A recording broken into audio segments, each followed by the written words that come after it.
Hey everyone, welcome to the Star Seeds and Light Workers Collective. My name is Crystal and welcome to the show. Unfortunately tonight, our guest could not make it at the last minute. I'm not sure what happened there, but I am going to share this evening with you tonight, and I'm going to invite the audience to share their experiences with us. So tonight we were supposed to talk about UFOs and a golden age of research and abduction. And we were supposed to have Miss Susan Swiatek with us tonight, but unfortunately she's not here with us this evening. So I wanted to sort of take a chance to speak with our members tonight. If you have any experiences that you would like to talk about and maybe I could comment on them, that would be great. I just want to apologize for everyone for this last minute snafu, but that's how it works in live television. You know, you try your best and it doesn't always work out, but we are going to make the best of it. So before we get started, I want to just announce tonight that I have sent out, I think you probably got the email that we are going to be coming live to Toronto. We're going to be in the Toronto area live on October 30th and 31st. And so if you want to meet up with other members in Toronto, or you're from the Toronto GTA, then please join us on October 30th at, we'll be starting at 5 p.m. just to sort of have a meet and greet. And we will be getting together just to sort of hang out. And then afterwards, we will be going to a show called Gate Night, which is going to be a tribute to Ozzy Osbourne.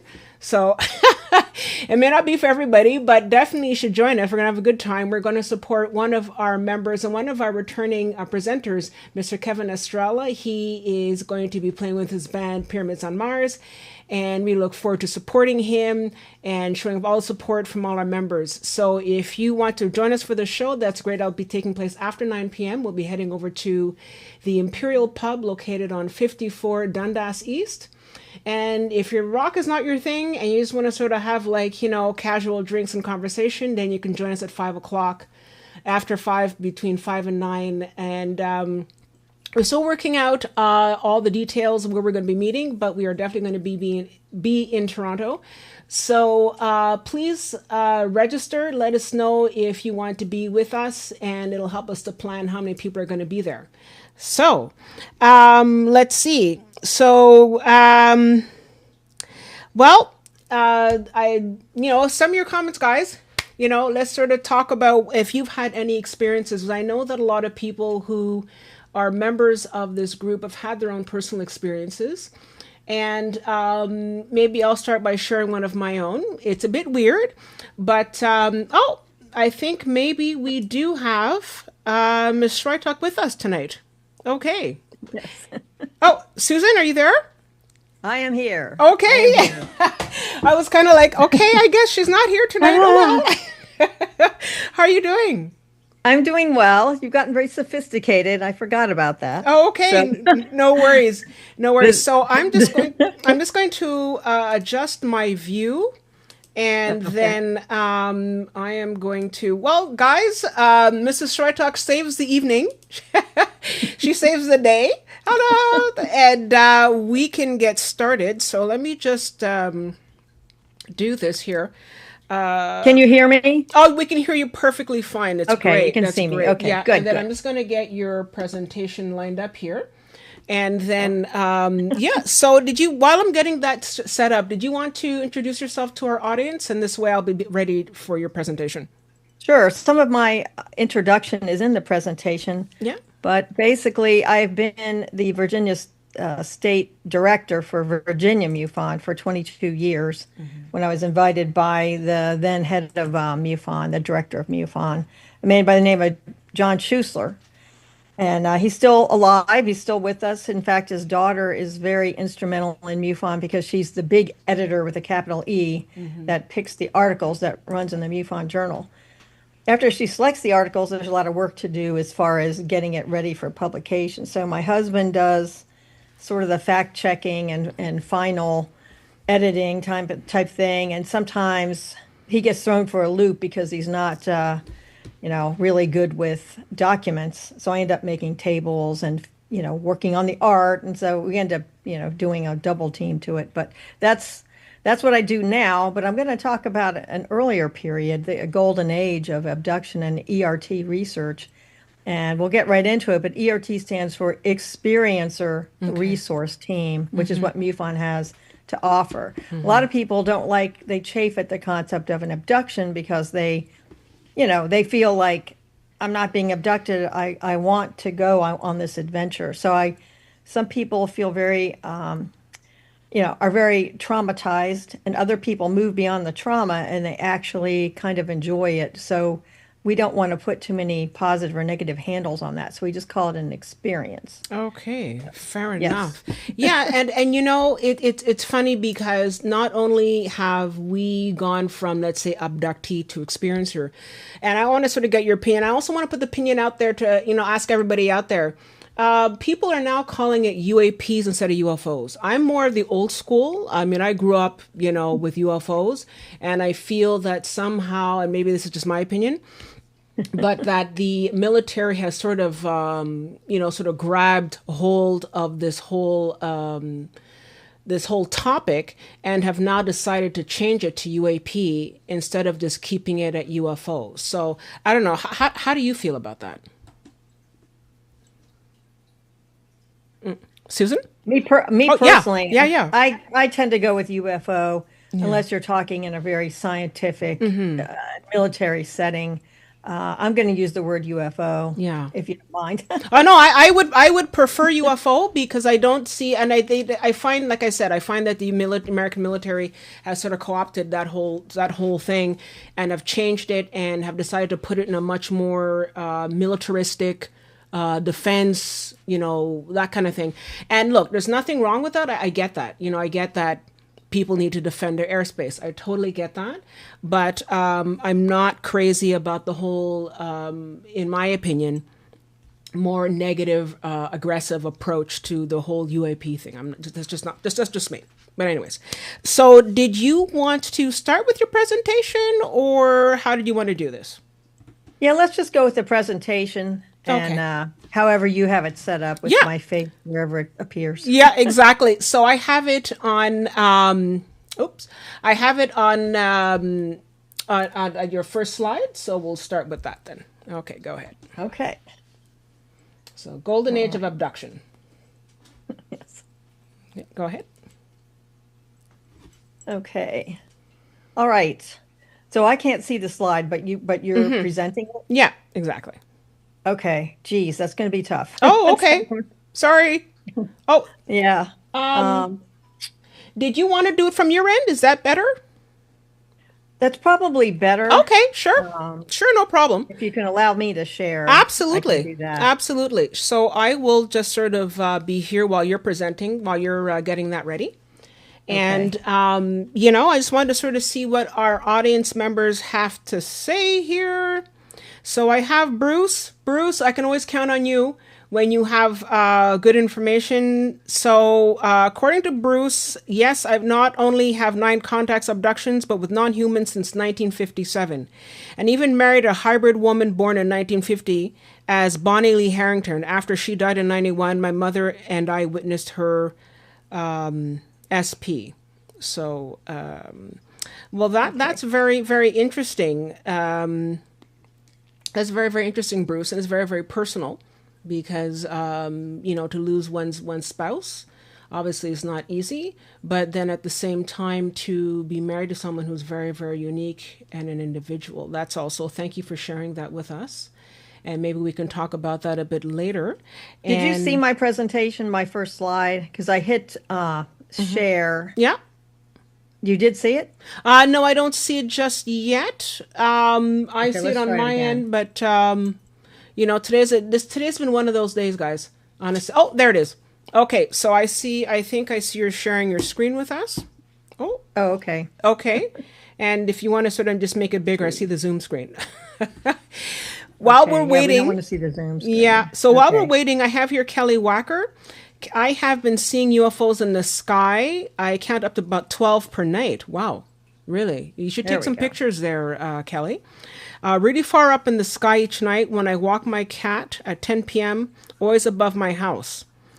And wow. So that, and you know, it's funny because a lot of people, and it's interesting, a lot of people, they walk their dogs or cats, you know, they go for a nightly walk.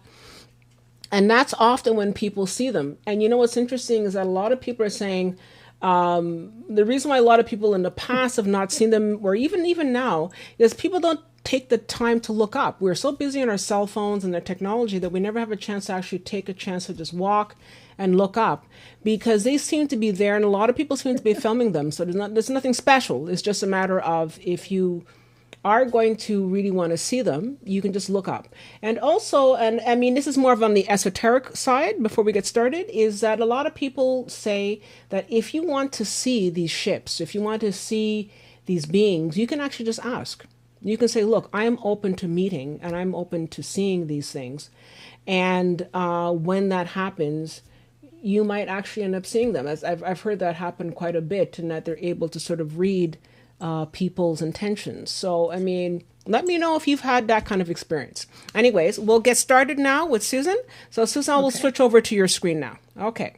Okay. So you do see it, right? Yeah, we see it now. I'm just going to The make it a golden little age bit. of abduction, ERT research. Yeah, Okay, there there you we go. go. Let's get moving here. Yeah. I did a presentation at the big MUFON conference this past summer, which was the first time I've ever asked to present.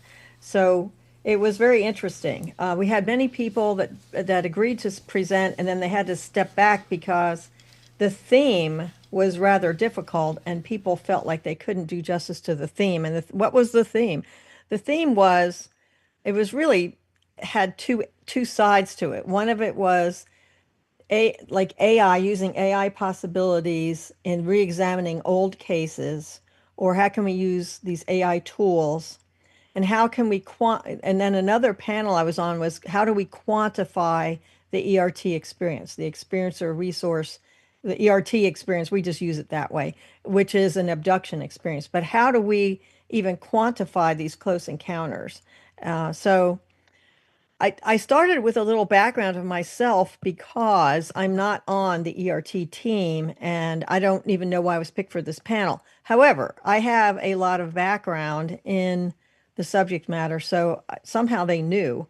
It was part of my bio that I presented for my main talk, so I got pulled into this panel discussion and we were asked to make a 12-minute presentation. So what I've done is I've melded together both of my presentations that I gave at MUFON. So we're going to give it a whirl. But this is the early inspiration for me was Betty and Barney Hill. That case really, really affected me. And it became public in 1966, and I was a sentient being then. It occurred in 1961, but it didn't become public till 1966 when this happened in the Boston area. The Boston Traveler was a magazine, and they were going to put it into print. So they were trying to lay low under the radar, so to speak. That's kind of a pun. But they were not able to after some of this began leaking out. So it was a huge presentation in the media at the time. It had a lot more impact than we would have it this year, in this day and age, because this day and age there's like a million, media channels. Have YouTube and all They didn't that. have So YouTube. no, but they No, didn't. But you know what was interesting is that I heard that they were actually coming back from a vacation in Montreal, right. my hometown. Exactly. You know, Exactly. That's and I'm another just and I've reason. that for me is something that I've always hung on to. I'm like, they were coming from Montreal. What happened? You know? It was a simpler time, and this couple, the man worked for the post office, and the woman was a social worker, and it was the second marriage for both, and they didn't take the honeymoon all that seriously. They waited a long time, a couple months after they got married, but they decided, heck, we need to have a honeymoon, and it was cut short. They went up to Montreal, but it was cut short. Now imagine the time period, 1961, and here they are, a biracial couple. They really think about it. They had a hard time. Like when they went to a diner, they really had to take a deep breath and hope that they would be accepted. And they had to pass by several restaurants where they felt they wouldn't be accepted. So I'm just saying, think of that stressor on them as they traveled. So they're coming back, and they were going through the White Mountains, and heading back home. And what happened? Well, they started seeing a craft that was pacing them, and they could see it in the rearview mirror that, Barney was driving, and Betty said, "What is that?" And this went on and on with the craft. And this is the craft here in the front. Maybe you can see it, maybe you can't, but there's little figures that were in this big window, and essentially the overall shape was a disc. However, it had these little triangular wings or extensions that came out with a red light at the end of each one of those. And no one really knows the purpose of that, but that's what it looked like. So they played cat and mouse for a couple hours. And then finally, it was landing in a nearby field. And Barney said, "I got to get a look at this thing." So he got out of the car. He had his binoculars and checked it out. And at the 50th anniversary, this happened in 61. So at the 50th anniversary, there was a big deal up there in New Hampshire where the path that they had gone and so forth. So we went up to that, my husband and I, and we were able to talk to Barney's niece. I mean Betty's niece was up there. Kathleen Martin is her name, and she was holding forth along with one of your favorites, Stan Friedman, no longer with us, but he was the most preeminent UFO researcher in the world, and he was there also. So we were up in this little Indian Head resort, right where they had the experience. So that was really interesting. And they had a bus tour the next day taking us along the path. Unfortunately, where the UFO landed and where they had entered the UFO, that part, unfortunately, the guy, somebody sold a parcel of land. All around there, there's just nothing there except rock formations and a few things. But the guy didn't know how famous it was, but he sold that land, and so it's a development now of a few houses. So we weren't able to get out of the bus because it's a little bit much in a little neighborhood. They said you can't get out of the bus. That's one of the agreements. But it was a wonderful experience, kind of going over their path while they had this experience. Yes, that was a wonderful thing. But another thing that really impacted me as a child was the Milky Way. I lived up in Colorado. We would go camping, and you could see in that dry air up in the Rocky Mountains. I was used to seeing features on the Milky Way, not just the Milky Way. And when we moved back east when I was 12 to the Washington, D.C. area, Northern Virginia, I was so disappointed. You can never see the Milky Way. There's just too much light pollution and too much in the sky, mostly the high humidity here. But that was a big. I kept looking at the Milky Way, thinking, all those stars, all those planets that must be out there. We can't be the only sentient beings. We can't be the only one. So that fed into my mind as a small child, along with contemplating the Betty and Barney Hill case, and that's how I got started. The next thing that happened was my brother and I would go to this place called Dart Drug, a drugstore that was a local chain, no longer in business. And every Christmas, we would buy books for each other out of this big bin they had at the front.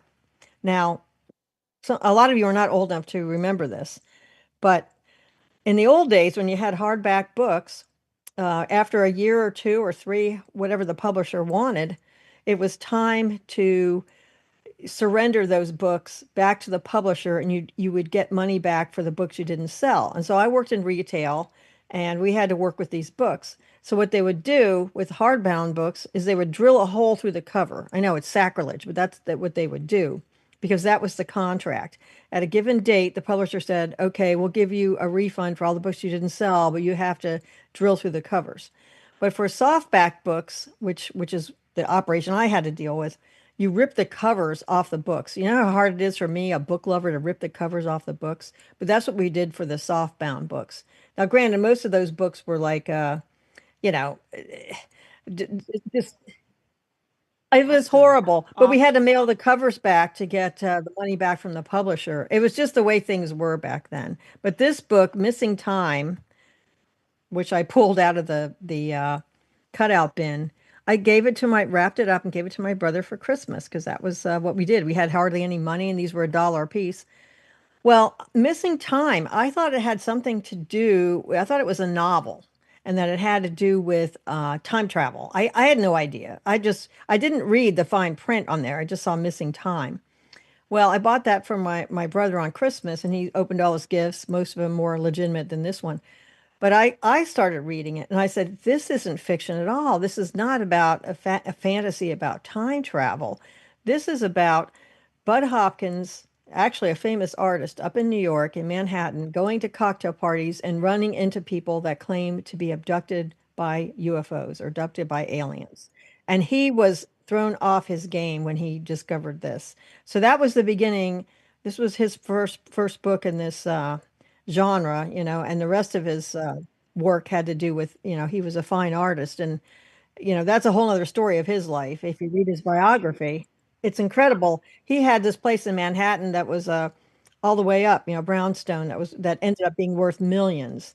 And he would hold meetings in there for IF or IF, which was Intruders Foundation. So that was a great acronym, IF, because we still don't know what's happening. But we would go up there to Manhattan, and sometime one time my husband was asked to speak, and we stayed over in this groovy Manhattan brownstone that he had, and became a real colleague. We were sharing case data. We had regular briefings from him. He even gave us a wedding present of one of his pieces of art, a small piece, but it was very nice. But in the category of regular briefings, I wanted to say that Netflix did a treatment of one of his major books later in his career, the Witnessed book. Witness is the true story of the Brooklyn Bridge UFO abduction. And he would come down and give us all kinds of briefings on that. And I'm going to pick that topic up again when I have the book cover showing. But another formidable, a real watershed event for me was I'm watching Nightline with Ted Koppel, which I did every time it was on. I think it was Friday nights, but I'm not sure. Maybe it was Thursdays. I think it was Friday. But all of a sudden, here it is, Ted Koppel's talking about a UFO conference in Washington, D.C. I couldn't have been more, gobsmacked, as they say. I couldn't believe it because, first of all, you have to understand this is at a much simpler time. I didn't even know that you people that were interested in UFOs got together. I mean, that is amazing. Like the best I could ever do is just brush into somebody at a bookstore that was in the same aisle I was. But anyway, this whole thing with Ted Koppel, I was able to go in 1987 to the symposium at American University that Ted Koppel was talking about. I said, I've got to find out where this thing is. At the time, they didn't really promote conferences like this. It was this is news. And they said, good luck with your conference. And they had Philip Klass, the skeptic, on, and they had Stan Friedman on, and they were battling it out. And I said, oh my God, I've got to go. Well, I was only in my early 20s, and I was, at the time, or late 20, I can't remember, but I'd have to do the math. But anyway, I was just waiting tables. I was finishing up my degree, and I, was amazed. So I had to work a double shift Saturday, but Sunday I went to my first MUFON symposium, which was held at American University in Washington, D.C. At that at that conference, I met the Fund for UFO Research, which would become very important in my life because the secretary treasurer was Rob Swiatek, and I ended up marrying him. But they were sitting at a table, yeah, and I talked to a bunch of them. Ironically, I did not meet Rob. He was all running around trying to run the conference. But this was a joint effort between the Fund for UFO Research and MUFON, and really the fund did all the work. The Fund for UFO Research, that was a Washington-based group at the time. So I even met the skeptic Philip Klass and had some words with him. It was amazing. So later, go ahead. Class, he was part of the Condon report, was he not? If I'm not mistaken. I'm not sure. You got Be- me there. I'd have to because check. he was because the whole Condon report, and I know I don't want to sort of, drag on too much, but the Condon report was really a disinformation part of, the Right. whole UFO. And No, I Philip think Klass, he he was wasn't just definitely a a part of skeptic. it. And He it was was an that, operator. yeah, he was, He was a debunker. He wasn't yes. just a skeptic. Yes, but he And worked with Condon and specifically to debunk all of this. Now, my second question is Ted Koppel, was a real UFO believer? I mean, if he was No, presented, he wasn't. He no? was just it was a very strict news program. Imagine my shock and surprise Okay. when he was talking about UFOs, but he really did keep it at arm's length. You know, he did Okay. keep the topic. Okay. He said, why does the public glom onto this so much? Okay. And No. they went from there. But of course, back in those days, you always have to have a skeptic or a debunker on your Yeah. show. Yeah. You know, it's sad. You can't just have the, you know. Yeah. Yeah. I But get it. But anyway, but it was great because at least it was on there. And okay. at the time, I had I was living with a bunch of gals in this big old house, and one of my roommates worked at the White House. Okay, not you know right close to the president, but she worked in the Reagan administration, and her boyfriend was the second in charge on the Nightline show. He was the assistant director. So that was my way of finding out where this is taking place, who's putting it on, what's going on. So I was able to ask her boyfriend, who she later married. But anyway, that was my intro to the UFO subject. I was just bowled over that people were actually talking about the matter in live and in person at these symposia. So that was very important. And then, like I said, I met the fund for UFO research, and they were gathering funds to do research. And they would have a request for proposals, and they get proposals, and they'd marry that up with the funding, and away we go. So this was the 87 MUFON Symposium. There's Stan Friedman's face, and if you're a Canadian, you certainly know who that is, but at American University. And that was really a springboard to me thinking more seriously about the subject matter and not just being a little bebopper talking about UFOs. But everybody knew I was interested in UFOs, and I met the Fund for UFO Research there in 1987, met MUFON, Stan Friedman's, Philip Klass, as I said. And that was the beginning, because I wrote a letter to the Fund for UFO Research about a bartender that had an abduction account that he wanted to get on the record. So at that time, MUFON, I don't really know what they were up to as far as recording people's stories, but I know that they didn't deal with abductions yet. You know, that's for sure. But I wasn't affiliated with MUFON yet. So Okay. I wrote to the fund, and then we had a meeting in Rob's apartment, Rob Swiatek, and that's how I met him, and that was the rest is history. But that was our first case. And that was a pretty involved case. A young man who, at the age of 10, started having a lot of physical problems, and he was a military family, and they kept saying, oh, it's just growing pains, he'll be fine.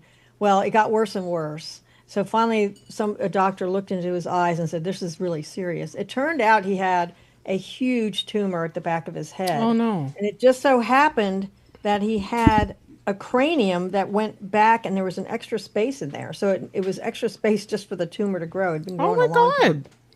And he had a dream where he was taken on board a craft, and he was normal, but they had this rod, and they put it at the back of his head, and he felt this like electric charge. And from that moment forward, that's when the tumor started growing. But we don't really know the purpose. It could be they were trying to cure it. They knew that a tumor was growing. I mean, we just don't know. But Yeah. from that moment forward, he started growing the tumor. Nobody took him seriously until finally it was really near death. Oh no. And they removed the tumor, supposedly at Bethesda Medical up there, the military medical. His tumor is on display as the largest tumor ever Oh wow. removed from a human brain. He told me that, but I have not seen it, but I don't know if we Wow. can see it. Yeah. Just But kind that of. was a letter I wrote to the fund. Ugh. So they said, let's meet this guy. So eventually a meeting was made between the bartender and all the Fund for UFO Research principals, and that's when I met Rob, because it was at his in his apartment. Okay. I did not see him at the 87 conference. He was running around solving problems, I guess. But I did meet some other members of the fund.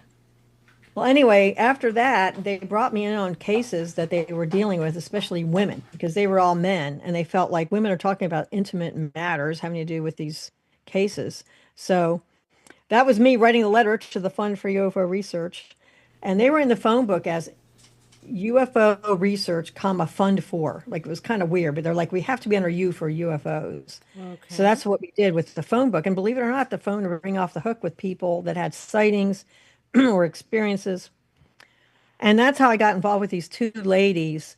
And those are their pen names, Beth Collins and Anna Jamerson. Okay. They ended up writing this book. They were starting to have abductions together, and it's a very wild story. Many people have covered it. In fact, they were on the cover of USA Today above the fold, and the very cover. But they have a horse farm outside of the what you would normally call the Northern Virginia area. Though one of them drove all the way in, back in the old days, you got to show up, drove all the way into DC for her job. But she owned this property with her brother, and they hired this other woman to work with them. And she said, I was immediately attracted to her in terms of I felt very comfortable with her. So at first we put her in like a trailer on the property. Then after a while I said, hey, come on in the house. So they became fast friends. Well, they started having oddball experiences. This is just one depiction of that. Is lights in the sky at the horse farm. And one woman had a relative, I'm not sure if it was her aunt or something, that lived like maybe an hour and a half away from this location. So she drove to her aunt's house, but on the way back, she saw a UFO coming down in front of her. But her mind said, oh no, not again. And she thought, what do I mean, not again? You know, she started having all these memories flood back. You know, why is this familiar? Yeah. So it went on, and then eventually they were taken together and they realized that they had been taken all their lives together. And one of them was in England and one was in the US, but still the aliens would put them together. And so they were friends from childhood having to deal with these alien abductions. You know, they'd be walking along together, holding hands up in these big motherships and stuff. It was just, it's really an incredible book. Okay. I don't know if it's still in print, but I remember seeing, I think it was in the 90s, they were talking about this particular topic, and I think they appeared in a number of documentaries, UFO documentaries. They were in a back couple the 90s. documentaries. Yeah. Yes, they were in some very good documentaries, and it's incredible. And they got like I said, the cover of the USA Today. Now they have a horse breeding farm. So when that article came out, every single client removed their horse. Wow. You know, because it was so weird. People thought either they're crazy or maybe our horses are in danger, you know. But you know what? And several weeks later, they all started coming back one by one because they couldn't find as good a deal as they were offering with such competent care. Yeah. But yeah, I've been over there when they have pregnant horses and stuff, and those are big creatures. Yes, they're very big. Large creatures. Yeah. But they had an indoor ring. It was really quite a big deal. But on what we're looking at here in the upper left is a situation where they would call it the cats at the window. Okay. That was their euphemism. The cats are at the window. Yeah, because of the eyes, I guess, right? Because of the eyes, I guess. Exactly, cat eyes. That was just their euphemism. The cats were at the window last night. But one of the gals was a graphic artist, and she was able to do quite a few drawings, and they're really quite nice. And there's a lot more of them, but we're not going to have time for all of them. But the lower right there, you can see that they saw humanoids that were mostly human, but they were sort of like in suspended animation in these little cubby holes on the craft. And of course, the things that are not so appetizing on the lower right there, the removal of a fetus, which they had happen, 2 to 3 months old. It was placed in a large jar filled with gold-colored liquid, and she could see other fetuses in the background in these jars. So not exactly a fun thing. They would impregnate people, and they still do it. Okay. And, you know, after like 10, 11, 12 weeks, they would take it out. And then, you know, the woman's none the wiser, except she has these odd memories. But this sort of goes back to the idea of so-called, I mean, I don't know when the term came about, but the whole idea of so-called phantom pregnancy. Is this what maybe the whole idea of phantom pregnancy is? And just another question. Do the ladies now, the ladies, but did they say they were impregnated by an alien species, or was it other humans? What's happening here? You know? Okay. In their case, in their case, I don't recall them ever saying that they were with a being where there was a sexual thing. Okay. In every case, these two ladies anyway, they said they were impregnated in a medical procedure. Okay. And then later, and they were in their 40s at the time. Oh, okay. They were getting a little older, but They can't, apparently there's a bunch of hormones or something that happens in the human body that they have a hard time replicating, or at least they did at the time. Okay. Maybe they've got better processes now, but they would Okay. take it out. I guess they had a hard time working with directly with the, I mean, the theory is they were taking eggs and sperm from humans, but they're also introducing some DNA from their Well, species. that's what I understand, and if I may, the going back to the previous slide where you have like the whole cubby holes, and you have humanoids in there. Yeah, thank you. A lot of women, as you know, have said that they've been brought back on the ship after having a, either they said, well, I don't know, I guess I lost my baby, I had a, I guess I had like an issue, and then somehow the baby came out, and they don't know what's happening. And then they're brought back on the ship, and they'd say, I know this is my child. I know Right. this little infant is my child. I just know because the mother knows, right? Yeah, and they But would hand these somehow the infants to the eyes are like, they people. look like baby, they look like children, but they said somehow the eyes are such that like, well, there's something different here, and they're bringing them on board to try and get the women to play with the child, interact with the child, because humans need interaction. Actually, humans, if they don't get Right. interaction, that's it. So it seems that over the years they've been, and I know David M. Jacobs talks a lot about this whole process as well. Right. But Yeah. in suspended animation, did the talk about what was happening in the suspended animation, what was going on here? Because I do have some people here asking from the audience tonight to go a little bit more into the detail of this particular abduction. Could you give it just a little bit more detail As about far this? as I recall, I don't know if she knew why, but these Okay, seem to be fully formed, humanoids. mostly humanoids Okay. anyway. But they were taken into the nursery a lot, and there was these little babies that were very kind of bald, and they Yeah. sort of were very listless. They didn't have the spark of life. They were alive, but they obviously were just more alien. They just Okay. didn't have, and they wanted them to like suckle them and hold them and play with them. Yeah. And Yeah. the aliens thought somehow human contact, skin to skin contact, would help these little hybrids. I guess is one way to describe them. Okay. So we don't know. We're speculating, but Yeah.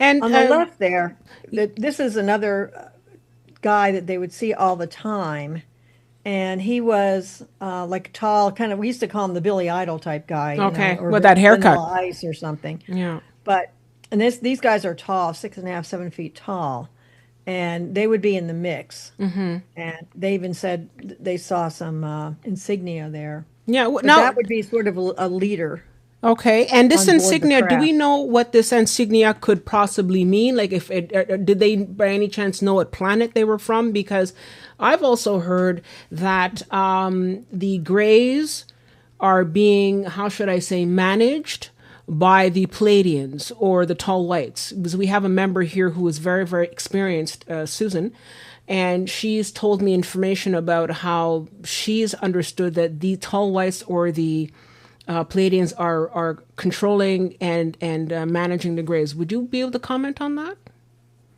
I have heard that before. Okay. I Well, mean, there's, especially with this blonde guy here. This guy yeah, blonde.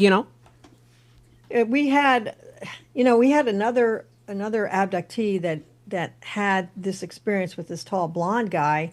Thought it was the same guy, or thought that they were plagiarizing off of them or something. Okay. But it turns out no. This is an archetype of a being that many people see. So nobody's plagiarizing off anybody. They don't have to. But yeah, these ladies, they did quite a few. There was a sighting. There was a series called Sightings. Yeah, I I remember forget that. who put that out, and Yeah, they yeah, yeah. cooperated with that. There was another project that had, and it came out right before DVDs. We had to buy a VHS, and literally 2 months later, it was time for DVDs. Okay. But we have it on VHS. But there were three stories that were kind of like woven together, and their story of these two ladies was woven in with. There was a guy who was a stand-up comic, and can you imagine? He was on his way to do a performance, and he was abducted. Oh my And God. Of all the and his times. whole shtick was self-deprecating, and having low esteem. But he said, you can't have real low esteem and carry it off. You have to come from a state where you're confident and you're just you're acting in your low esteem. But he said he was thrown off his game. He couldn't perform for a year after that Wow. happened. You think? But anyway, that was one of the stories that was interwoven with these two ladies Yeah. that I often call them by their real names, and I get in trouble. Yeah, yeah, But but this is this blonde guy has a horrible haircut. But that's besides the point. But yes, horrible haircut. yeah, horrible in those pants. But anyway, that's David M. Jacob. There you go. Okay. There we go. Yes, and David Jacobs was a history professor, a PhD in history, up at Temple University in Philadelphia. And what he wrote for his, I guess, his doctoral thesis was about why did the UFO mystery or problem immediately get shut down? The viewers, the witnesses got shut down. Anybody that tried to say something real was happening got shut down. So he wrote a thesis on that. Why did we get the kibosh on the subject so early on? But anyways, that's David Jacobs. We had many, many conferences just for abductees. Some were open to the public and some were closed. And we would have Budd and Dave both here. And it was such a golden age of UFO study, having those guys around and talking to our abductees. And they shared a lot of information, and I will get into that at some point. Now, look at the similarities. This was a local case that we had also with the guy that looked very similar. This is another artist, another woman that had a tall white with the same crazy Billy Idol haircut. Yeah, really. And this case was a case that we did the initial interviews, but then it was just such a big case that we wanted Dave Jacobs to get involved. Okay. So he came down, and this was in the Annapolis area. Okay. So there was a lot of drawings that this woman did. She was also a very good artist. Sadly, this is very sad, is one of those things where the investigator was there with all these drawings, and it was long before cell phones, and this was a place we lived in Arlington, Virginia, with Crystal City. But anyway, just big high rises going up 13, 14 floors, and in the main level we had a meeting room, which is where we were meeting, discussing this with this investigator up in Annapolis. And there was also a convenience store there within the building. And at the front of the convenience store, I don't know if anybody remembers this time in history, but there was a huge copy machine that went up to your waist, one of these huge. Yeah, the big ones, big Xerox And that was machine. my only hope, I mean, gave very poor quality, but that was my only hope to get these images. So I just grabbed a bunch of them. I mean, with her permission, I said, I got to make copies because I just knew we'd never see him again. So I made copies. In this case, Maureen, her case was she went to sleep like normal, and she had two little kids that were prior to first grade. And she went to sleep, but in the night, she saw these swirling red and blue lights, and she looked out the window. She put her robe on, stood at the window, looked out from the second floor, and she thought, wow, red and blue lights swirling. That looks like a paddy wagon. Maybe they're finally cracking that house down the street where I'm worried that it's a crack house. I'm worried that it might be some other crime, the people going in at all hours. So maybe that's what's happening. But then she realized the and blue swirling lights and all that was coming from her property. Like she looked down and said, wait a minute, that's not in the street. That's on our property. Why would the cops pull a cop car up on our land? I mean, that's really weird. They lived in a normal suburban area, but everybody had a fairly large, like half an acre each or something. So anyway, then she heard a knock at the door. And when she heard that knock at the door, well, I better go back. She saw this guy, 7 feet tall, out there, and he motioned or telepathically let her know to come with him. So she felt she didn't have a choice. She was wearing what they call baby doll pajamas in the old days, like shorts and a top with little spaghetti straps. Yeah. And then she had her robe on. So this guy's at the door motioning her to come out. So she comes out and she sees this little device on her property that was like no more than like 12 feet across perhaps and maybe 5 feet tall. And this guy's kind of motioning over to it. and he's another type of alien. This was an unusual case where the aliens had these spacesuits on, and they had this central circular device in the middle that you see in the middle of his chest, and it was a different kind of a case in that regard. And then up here in the upper left, she's trying to draw some detail here about how this object looked. It almost looked like a camera case or something with this thing in the center. And maybe they were taking pictures. And they had they had like knapsacks or some kind of sacks, and they were walking all around. She saw like 10 or 15 of these little guys walking around, and they were just picking up random things. I mean, they were in Annapolis. So she said the soil always has a lot of little shells in it because it used to be a beach. Even though it's inland now, but they were picking up all these little shells and little rocks and tufts of grass, just ridiculous things, from the planet Earth. Mm-hmm. And anyway, she says in her mind, she was saying to the tall white guy, "I hope you're not going to try to put me in there. That's too small." And he said, "No, no, no. That's a device to secure the area. You're going up there." And so he points up there. And here was this giant wheel rotating in the sky. Wow. And that was the mothership. I know it's hard to see, but you can see almost dead center. There's that little device with an arrow going to it. That was the thing that was protecting the neighborhood. And all these little hash marks around here are those little guys dressed in black. Okay. But she was being... Oh, sorry. No, but it's just interesting. Just a couple of points here. One, the guy saying with this device that we're securing the area. Now, what sort of just jumps at me right away is the fact that, sometimes people say, "Look, I'm in my house and there's this big fat UFO that's flying over my house and nobody seems to see it." I'm wondering if that device has some sort of like, I don't know. Some people have said like a shield, or it completely pulls you out of time. I've heard about stuff like that. And so nobody can see it because you're really not there, because this device sort of sections you out. And I'm wondering if that's what's happening with this device here, because he's saying, you know what I mean? This is unusual. This is about the only case that we've. Look at the size of that UFO. Just look at the size of that UFO over there in the picture. It was huge. She said it was like a small. Yeah, and like nobody saw it. Rotating. And what? Nobody's seeing this thing? Come on. No. But the feeling I had was that this device was kind of spreading some kind of waves. It put you in. It was a psychological device. I mean, whatever it did, it operated on your mind in some way. To that you were going to sleep the sleep of the dead and not be woken up. That's my theory. But, who knows, right? Okay, right. But just sort of getting back, if I may, I know we're sort of stepping back a bit, but one of the things that I remember watching the documentary with the ladies about the house, with the horse farm, and one of the things that I remember, I think I remember in the documentary, is that they said that they saw not only the two of them, but they said that they saw other people in the ship. And absolutely. They said they kept on seeing a lot of the same people, and that they were being trained.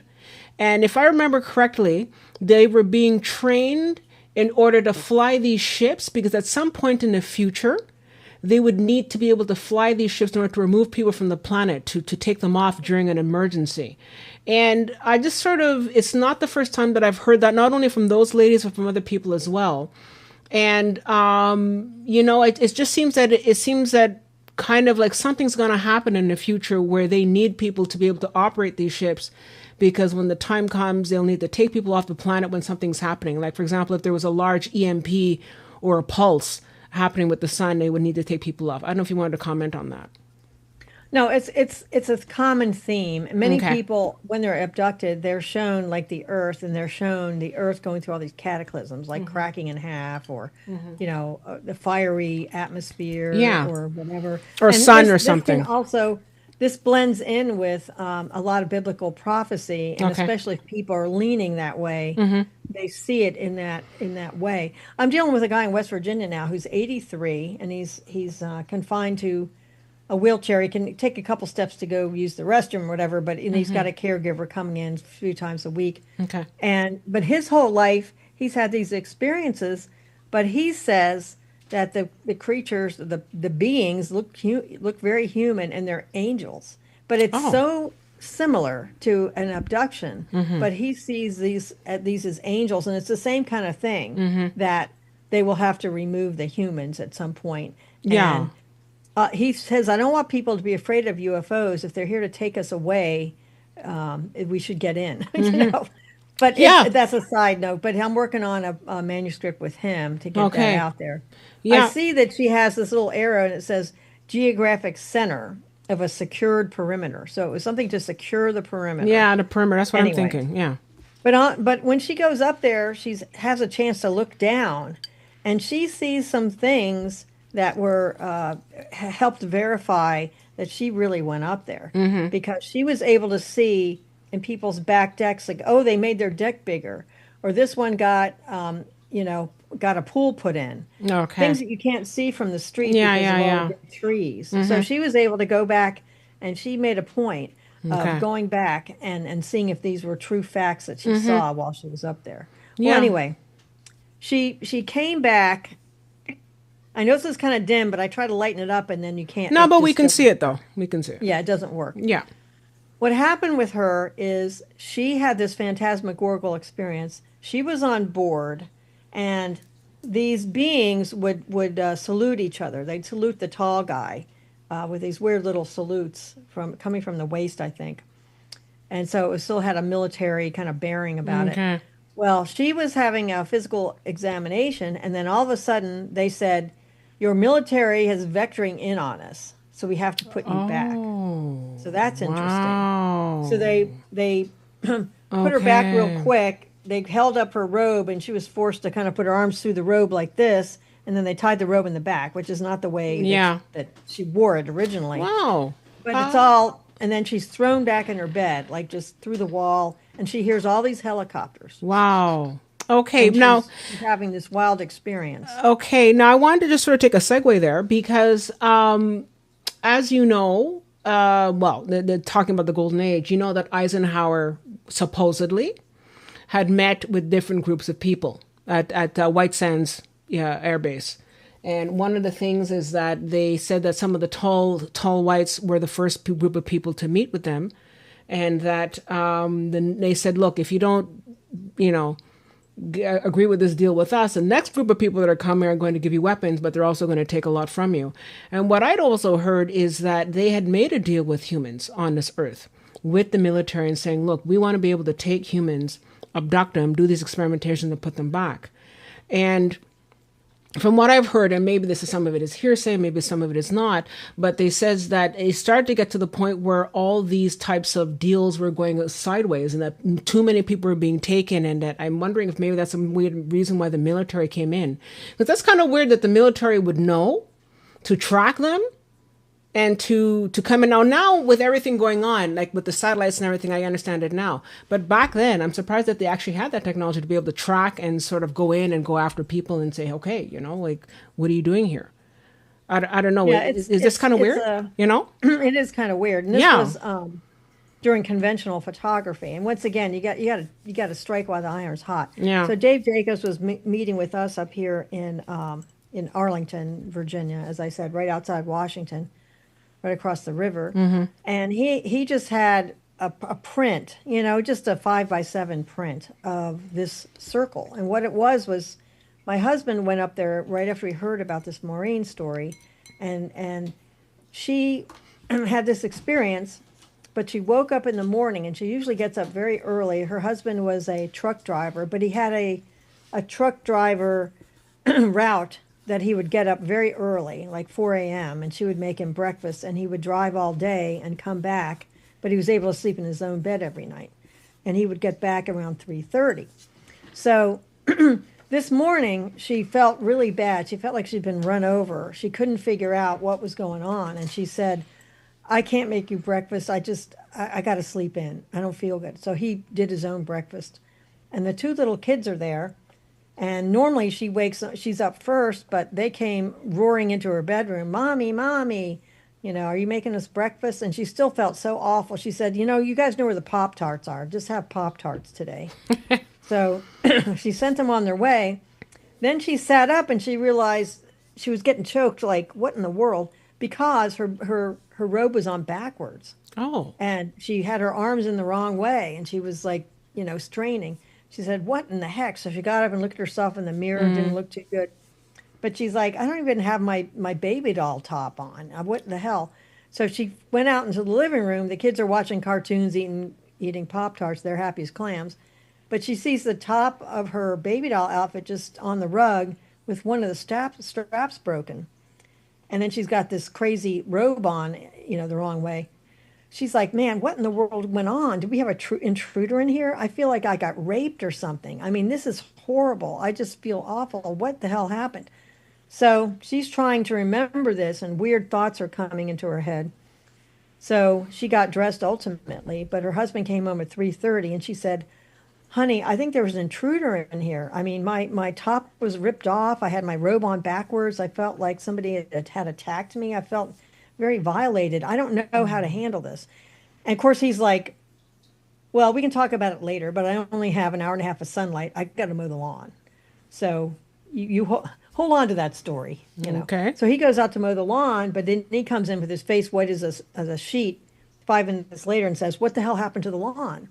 So she looks out from the bedroom and she sees this round circle where that device had been. It apparently burnt the lawn. And my husband was up there when it had happened, and he took some pictures. And you could see it. He said if you were in person, it was pretty obvious where the circle was, but it didn't photograph all that well. Okay. But by the time David Jacobs got up there, all the grass had died, and it was actually more obvious. But so that circle is pretty obvious there, and that's the best exposure I can do with a print that we just took a picture of like this, Yeah. with the conventional photography. So it's a tough deal, but I'm glad we took it because this is the only evidence that she had. And then eventually David, hypnotized her. More pieces of the puzzle came back, and it goes on from there. There was another woman that they kept getting abducted together, and it's just a very involved story. But this is the one piece of physical evidence that we have from that account. Anyway, so this blurs into Budd Hopkins. Here he has the woman that was called Linda Cortelli in the book, witnessed the true story of the Brooklyn Bridge UFO abductions. Just recently on Netflix, they did a treatment of this case, and boy, what a slock job!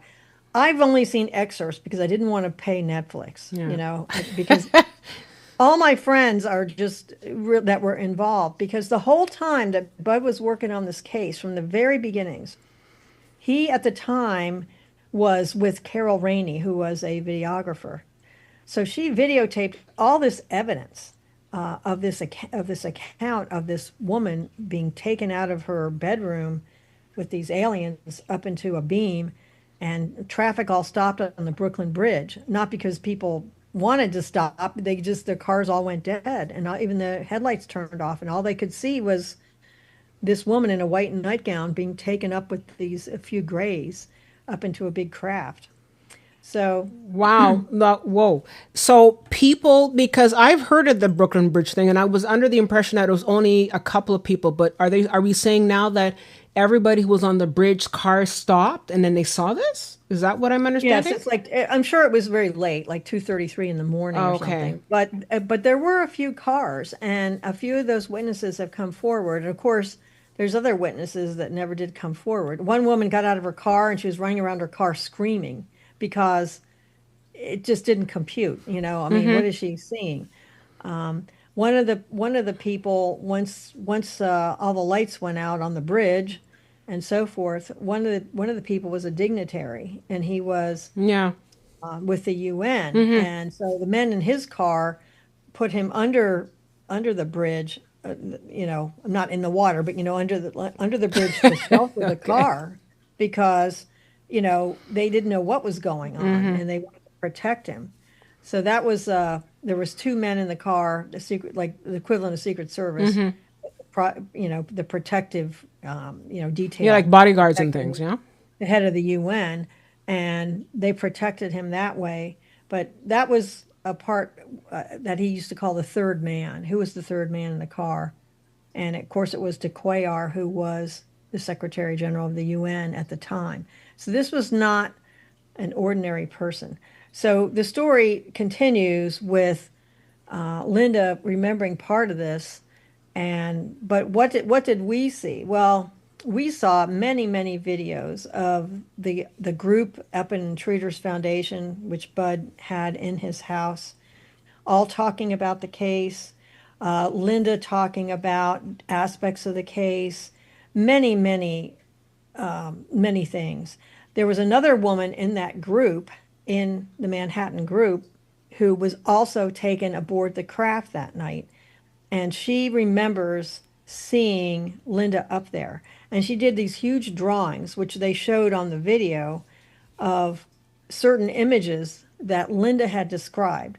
So the first image, the first part of the video is Budd asking Linda, remember when you told me you were taken a few nights ago and you remember seeing a slab, an examination table, somebody's on there and everyone's standing around the table and there's 7 or 8 people.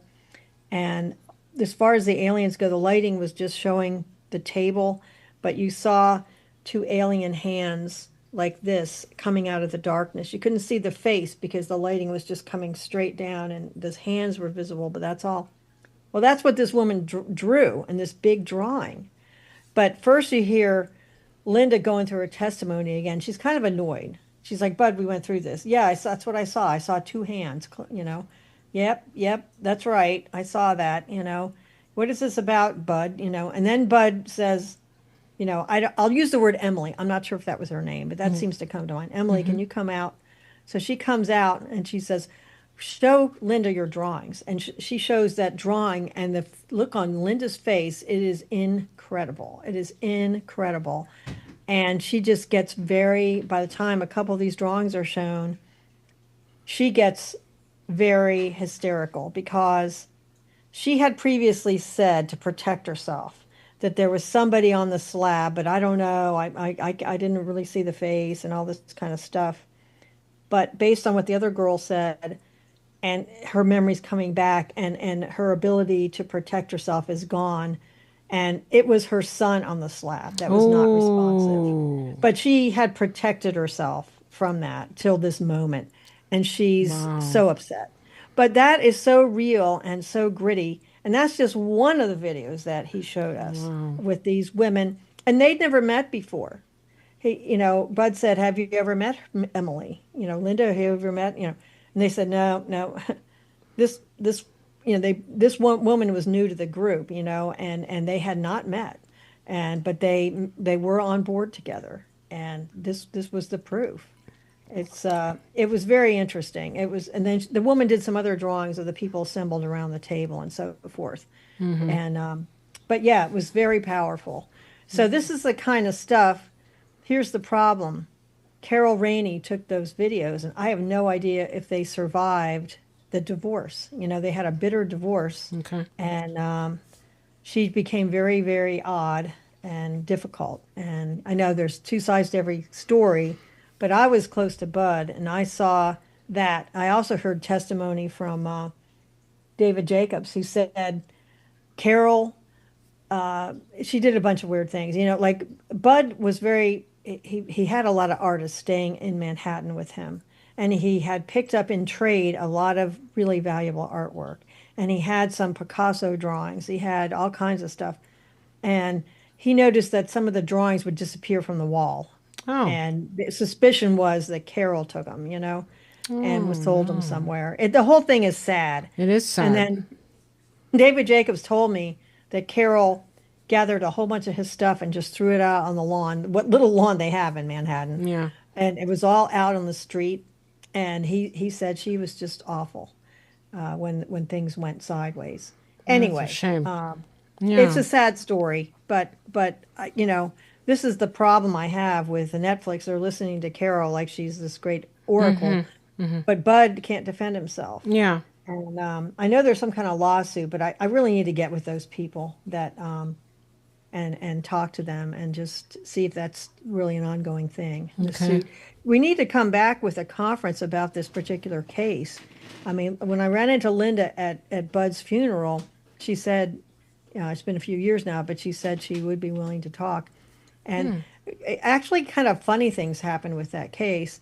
Bud did his homework, and he was starting to get the picture that somebody very important and prominent was being protected in the car that saw this whole thing. So he was doing he knew the date, so he's like, who's in town, who's in town? And so he came up with something. And one of her sons was walking home from school, which, he had 3 or 4 block walk. He's walking home from school, and a black sedan pulls over, and a guy rolls down the window with a button, an older guy, and says, "Hey, are you so and so?" He's like, "Yeah. What about it?" He goes, "Well, what do you like to do, and what kind of decorations and toys do you like, or whatever?" And he was like 10 or 12, and he's like, "Well, I like the sea. I really like the sea, themes of the sea. I like the ocean and stuff. He said, "Oh, okay, okay." So then later, he comes to the house, the apartment, knocks on the door. Linda just happens to be in the shower, and her son comes to the door, and here's a guy with an earpiece in, a young guy, saying, "Your friend that you met the other day in the car wants you to have this," and gives him a diving helmet, this brass diving helmet, like full sized, a big thing. Of course, Okay. they're in this little Manhattan apartment. They're not wealthy. It's a very small thing. He goes, "Where do I put this? My mom's in the shower. Where do I put this?" So he put it behind the curtain that goes all the way to the floor by the balcony. So here's this big bulge. So Linda comes out of the shower, and she sees this huge bulge, and she almost dies. She said her heart was racing because she thought it was an alien back there. I Okay. mean, she just sees this Yeah, yeah, bulge, yeah. but she opens it up, and then it's like a diving helmet. And so she says, "Where did you get this? Where did this come from? Where were you hiding it? And now it's here? What?" So the whole story comes out. Well, Bud goes over there, and this is another video. He did his homework. Like, who could this be that had a security detail with guys with earphones in, and this whole story, and who rolled the window down and said, "Hey, what do you like?" So anyway, it comes out. He sees who was in town. He's like an older guy.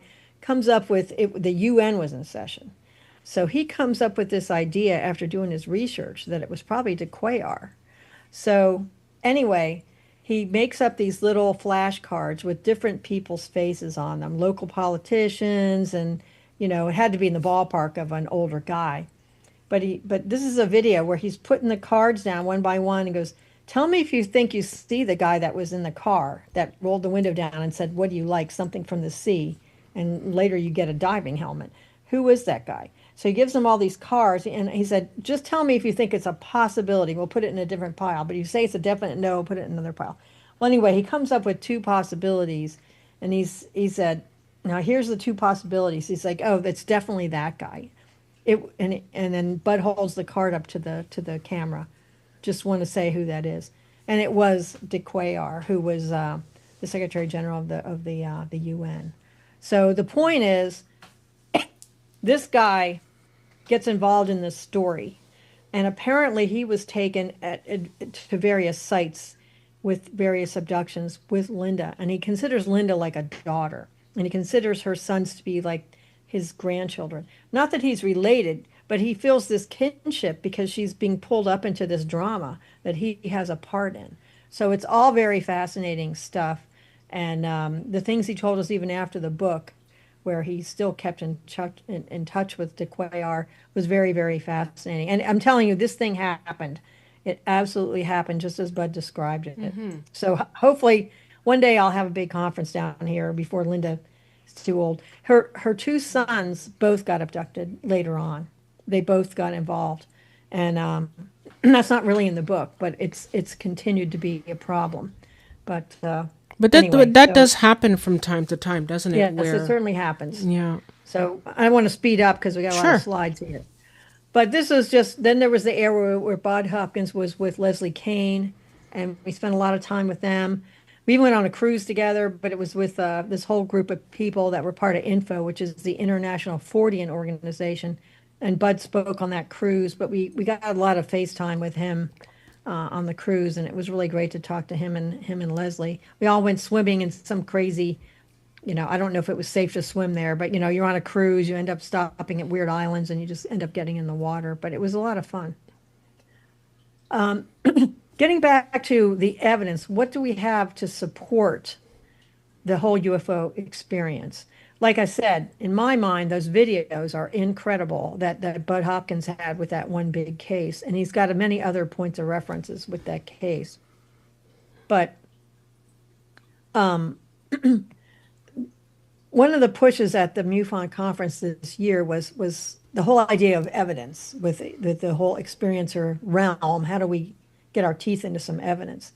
Well, one thing I'd like to say is Eddie Bullard's a good friend of mine, and I've had him speak a few times. I had him speak at the 99 conference, the MUFON Symposium, and I've had him at other times.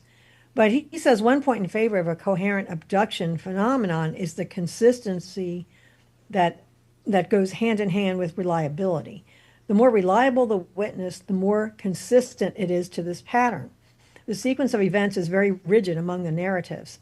And this is somebody who's a PhD folklorist. He knows the difference between an urban legend and something that seems to be a real experience. And that's one of the things that he really teased apart in several very large volumes, some of which he did for the Fund for UFO Research.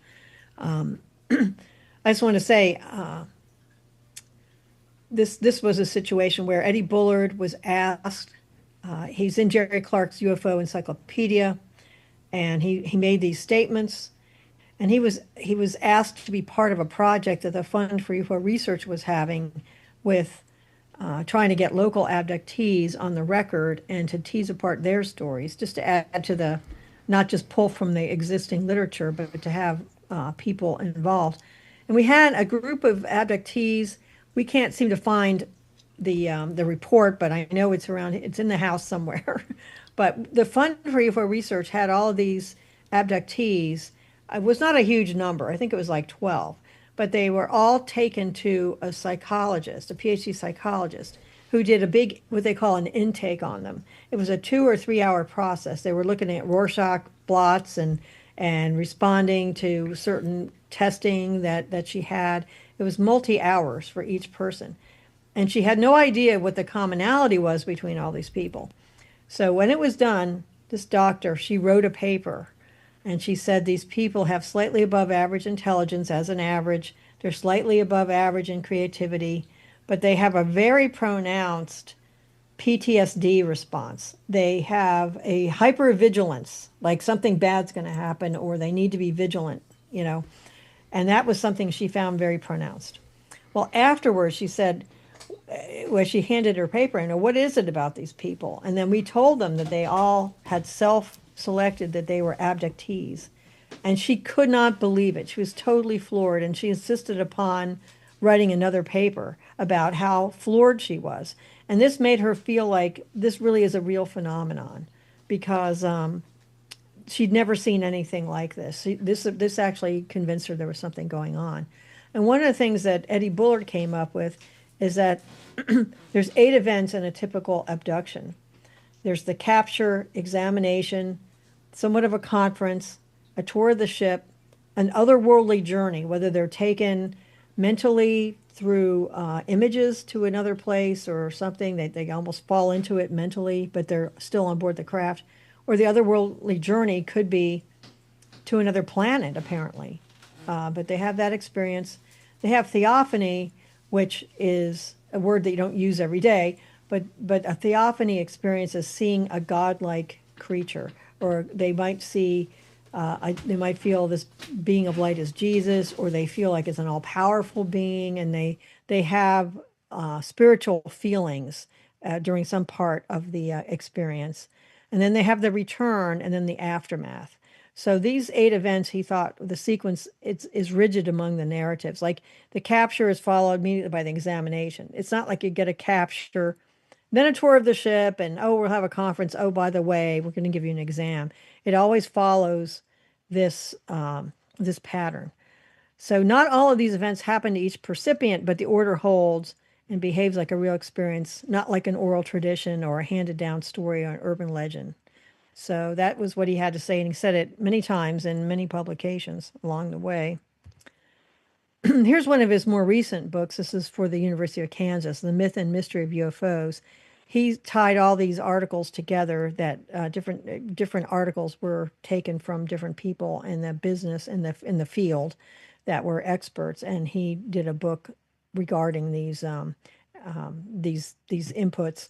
And get it's very technical. It's very academic, about what is myth according to folklorists, PhD folklorists, and so forth.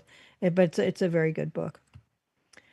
This was something that was another situation back in 2007. I was asked by a woman to join her in the Journal of Abduction Encounter Research. Originally, it was called JAR, Journal of Abduction Research. But then she decided that many people didn't feel it was an abduction. Many people felt it was just an encounter. So we ended up calling it Journal of Abduction hyphen Encounter Research, but we kept the JAR, letters, because that was what we called it. And it was very interesting. I took this concept into where I worked at the time, and this artist came up with somebody in the jar, and I thought it would be an alien fetus, but she decided to put a human face in there, and that was very interesting. So that was and she only got it so far with these elements she was arranging, and she said, I can't take it any further because I can't really draw. I'm more of a graphic artist, I arranged it. But I finished the drawing, and then that was the masthead that we had. And this was a PDF issue that we would send out through email, and that's how we did it. But first quarter of 2007 was our first issue, and you can still go to JAR and read these old PDFs, and also just see newer articles that we posted there through the years. Elaine Douglas was the main person that got it going, but she tapped me to be the editor, and that email does not work anymore. Please don't write me at that. But but Elaine Douglas is no longer with us. Now, Barbara Lamb is still with the subject matter, and she's long in the tooth, but her writing still stands up. If you look at these JAR issues, her writing still stands up. She has basically the crux of an alien abduction, similar to what Eddie Bullard was saying about the structure of it. And she was at a panel discussion this past July that I was on, and I even said, Barbara's work still stands up. She's really a champion in the field here. She gets a little woo-woo for me. She gets a little further out, and but her basic storyline on what an abduction is and the structure of it still stands up. So, all right, let's see here. I wanted you guys to see the uh, well, anyway, if you search for Journal of Abduction Encounter Research, you should be able to find the information. I thought I had the URL on here. I don't see it. Anyway, okay. I should have taken that with also. Anyway, I didn't take that slide apparently. But these are some other things that you look for to get some kind of verification that is an abductee. On an abductee body, you'll see fresh scoop marks. They look like little tiny spoon marks, but they're small. They're no bigger than a pencil eraser. And sometimes the blood chemistry, very few cases will somebody immediately go and get their blood tested or go into the doctor. But we've had a couple cases that they found odd things in the body. And implants. Implants actually are still happening. Implants are actually pretty frequent. But once again, you got to get the person that will allow an operation. You have to set up the operation theater, get it videotaped as it comes out of the body. It's very difficult. But there are people that collect these implants and try to find out what the heck's going on with them. But there's plenty of photos regarding the scoop marks. And a fresh abduction with a blood chemistry, you don't get that. But where do we take implants to have them examined? And that's a serious question. MUFON now has a level 1 lab, we're calling it. In fact, I gave it that name. And we're getting more equipment all the time. So I did ask a fellow traveler at the conference, like where do we send our implants? And he said, send me an email so we can figure that out. You don't want to have it intercepted by, the men in black. You want to be able to get it to the place. I bring your attention to a book by Bill Chalker, and with his Invisible College, he wrote a book called The Hair of the Alien in 2005. And this is about Peter Corey. His name has come out, so I'm not protecting anybody. But Peter Corey was a man who had abductions, and he had a very unfortunate thing at work. He works in a blue collar kind of setting, and he got beat up at work by some people. And I think he went to the hospital for a few days, but he was just resting at home, but he felt like every muscle hurt, every bone hurt. So he was just sleeping in his bed. And what he would do is he roused himself up at, sorry, he would rouse himself up in the morning and take his wife to the train station. And of course, this is in Australia for her to go to her job, but he would just come back and crawl back in bed because he was so sore. But he woke up to find these two women, one with dark hair and one with long blonde hair, attacking him sexually in bed, just being very forceful. And he was fighting them off, but he could only fight them off so long, and then he blacked out. Well, it turns out, I mean, to get very nitty-gritty, it's in the book. He was not circumcised, and when he woke up from this crazy attack, he found that he had a long blonde hair wrapped around his penis under his sheath. So he pulled this thing out and just put it in an envelope and said, "Oh my God, that is so weird." This woman had long blonde hair like Farrah Fawcett, all done up. He goes, "It was so odd to see somebody all done up at 8:30 in the morning like that." But there it was. It turned out that her hair, he finally turned this over to investigators years later, he was just sitting in like in an envelope in his sock drawer for a long time. It turned out to be, it was very strange. There were two different DNA profiles. There was a rare Chinese Mongoloid type, but the root was from the Lahu tribe of Yunnan province, China, and there was some Basque DNA in there. I don't have time to go into the Basque DNA and how unusual that is, but look that up sometime, because that is the type of DNA that's so odd that they think it must have been put there by aliens, the people that come from the Basque region. So this was a strange finding, and the hair was blonde, but yet it came back as Chinese, and it wasn't dyed, because they said if it was dyed, we would not have been able to get the DNA from it so easily. So this is something bizarre. It's like Chinese, but yet it's blonde. So it's still, the jury's still out, but it's very strange. There's a big discussion in the book about how unusual this DNA is. Then another case that's categorized in that book, The Hair of the Alien, was another case where somebody found a fingerprint on their shower door, a smeared fingerprint. And he has this Invisible College in Australia, the top of the line. So he said, what if this fingerprint was the only evidence we had of somebody that killed the president? What would we put it through? What can we do? So they did the full workup on the fingerprint.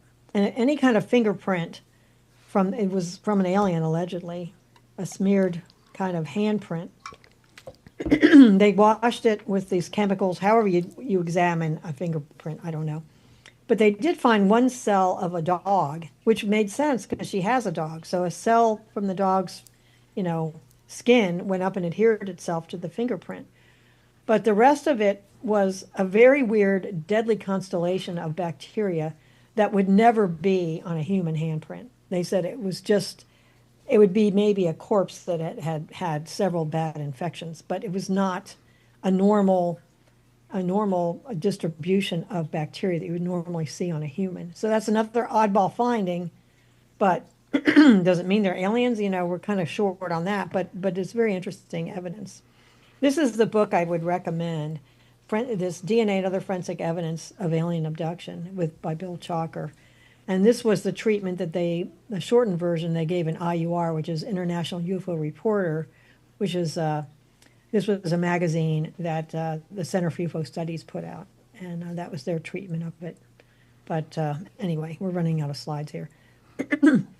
This is something that I think we should look into. This was my laundry list of things, okay? We used to get these brown orange stains on clothing. And so the Fund for UFO Research, we paid for an examination. We had an brown orange stain. I believe it was one of David Jacobs' cases. But the stain could not be removed from the substrate. And the lab was very surprised. They said, we've never, ever had a stain on clothing that we couldn't remove. And so they were just flummoxed. They couldn't identify what it was. Phyllis Budinger tested Betty Hill's stained dress after 40 years and found protein and an oily material not easily identified. Now, part of what was on Betty Hill's stained dress after 40 years was a dead spider. It was like spider blood. But they also found this other oily material not easily ID'd. Ground traces, the Delphos case, I've discussed that, I think, at the last time I spoke. There was a glowing ring with hydroscopic soil. The soil did not want to take on any water. And the ring where a UFO had hovered had a lot of oxalic acid, much more than ordinary soil. In the Kelly Hopkinsville case, that was all these little goblins were running around and they were being shot at by the family. And they would do like a little flip and disappear, but there would be, in some cases, a glowing deposit on the ground, as if it was blood or something, if you want to say that, something that came from the creature. But these little things were running all over the roof. They would go out there with a gun like this, and one of the aliens would reach down from the roof and run their fingers through a guy's hair. They did. It was very strange. In the morning, of course, they were all gone, but all through the night, they were bothering them, and they went to get the sheriff, and he came back, and of course the action was over at that point, and he did see a little glowing thing, but it didn't really impress him. And then as soon as he left, here they were again. They were all coming at them again. Anyway, the Annapolis case I mentioned here, that had that glowing ring that glowed a little bit for one night, but just all the grass died.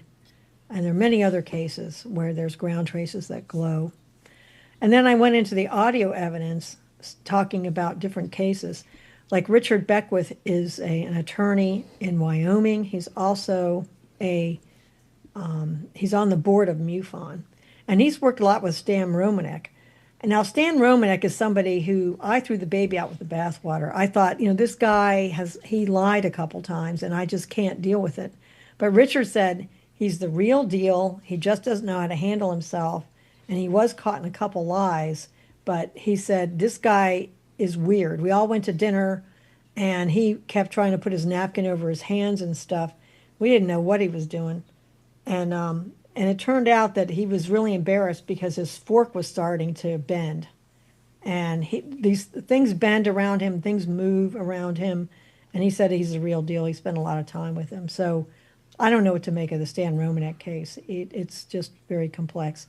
There's a Tennessee case that was written up in a book by the MUFON director, the woman that called herself UFO Girl. Unfortunately, she wrote this book and she started writing another book, and she got a very aggressive brain tumor. Isn't that convenient? And so she said, come on over. I'm one state over. You got to come visit. And I only had a couple of months, and then she was diagnosed with this terrible brain tumor. And so I never did get to visit her. But she detailed a very odd case in her book that apparently the guy at first was very secretive, but then he came out more. But the gist of that case is his parents had a fairly large farm, and they had a barn structure that was very huge. It had all kinds of old equipment in it, and old, like once, they would work with like some equipment. If it died, his dad would just store it in this big barn and just move on and buy another one. And so they had all these old tractors and stuff. So after he died, the mother said, can you start going through the big barn out there that has all this dead equipment and see what can be repaired, and at least, get a running list of what we have. So he went into the barn, and he lived somewhere else, but he was visiting just to help his mom with the funeral and so forth. So he started chronicling what was in the barn, but he discovered there was a broken window, and under the broken window, on a table there, there was a nest of birds that were still alive, and the mother would come in through the window and feed them. So he took a video of the mother feeding the birds on his phone. He said, "Oh, I can't wait to show my mom this. This is so neat." Then he put the phone down, and he thought that he had turned off the phone, but it was still recording an image which was just black because it was face down, but it was recording audio. Well, the next morning he finds himself out on the driveway, a good 100 feet from this barn, on the driveway of the house, just flat out. He said, like Jesus, with his arms straight out. And he was like, "What in the heck?" And it was morning. The sun was coming up. And he was pulling himself to his senses.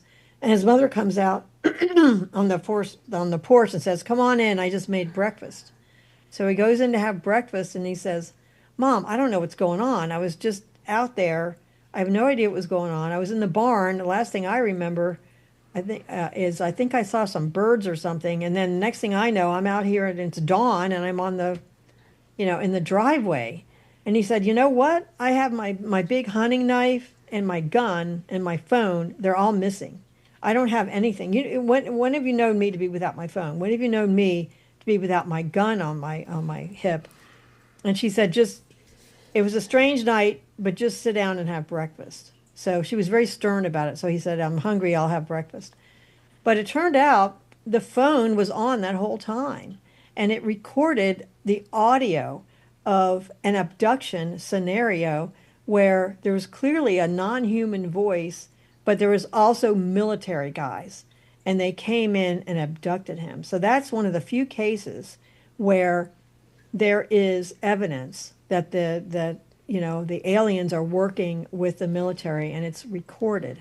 So all I have is the book to base it on, but this guy apparently has gone out and testified, but his name is not released in the book. And this was only a few years ago that she wrote this book, so I'm determined to find this guy, who apparently appeared at some local conferences, is willing to speak about it, and I'd love to hear the actual situation.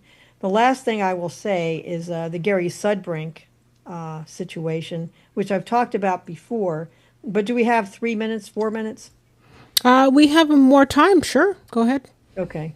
Because this we ran out of time last time, and I think it's worth going into. So we have a good 15, 20 minutes. Go ahead. Oh, this is wonderful. Yeah.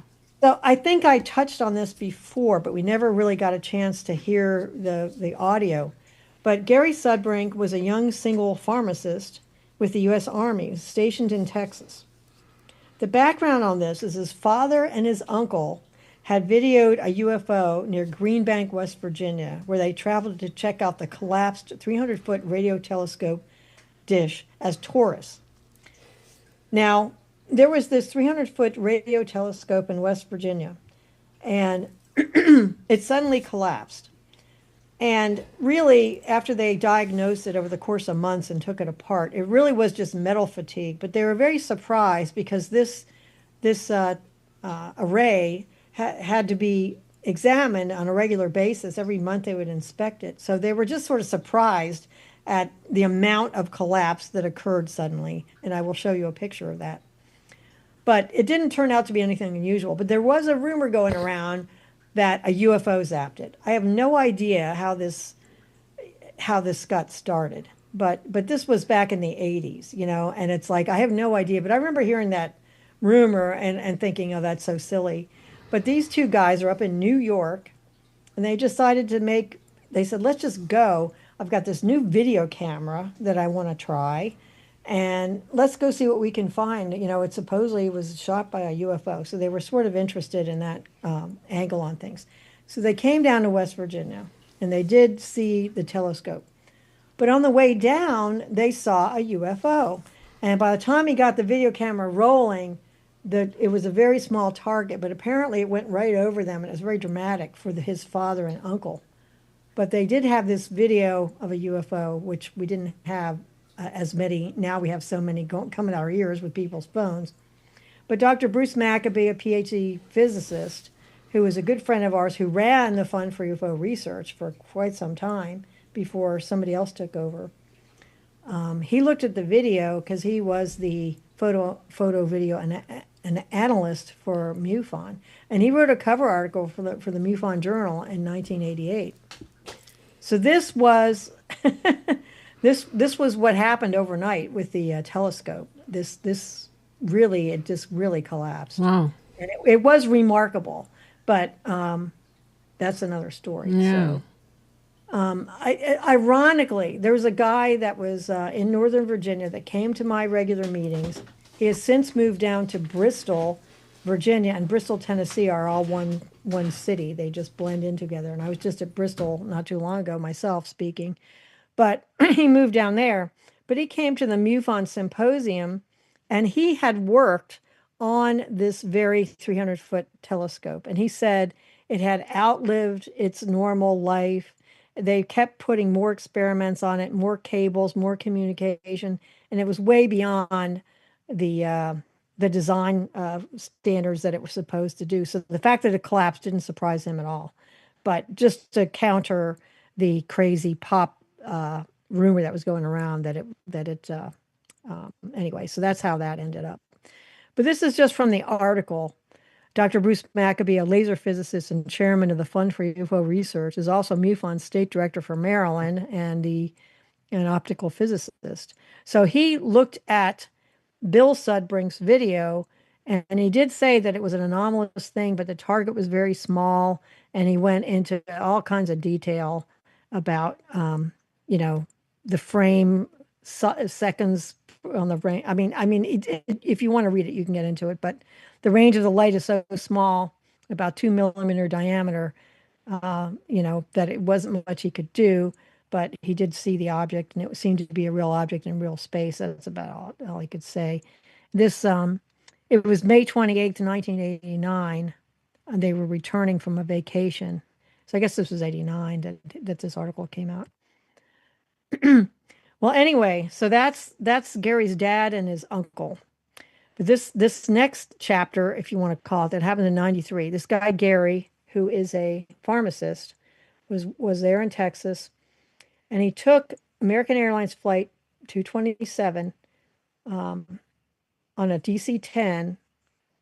He arranges a surprise weekend back home in, I can't really see this, but in New York, okay. He was in seat 21A, okay. We got it. He was waiting. While he was waiting at the gate, he was able to tell his parents that he was coming for the weekend, but it was a sudden thing because what he did is he said he would arrange his schedule with the other pharmacists and get people to cover a shift so you can get yourself a 3-day weekend, but you wouldn't tell the higher ups. So technically you were AWOL. And he, back then, look at the date, 93, before 9/11 happened. He said people flew under assumed names. It happened all the time. So he flew under the name of his girlfriend. He just made up some name, different for his first name and her last name or something.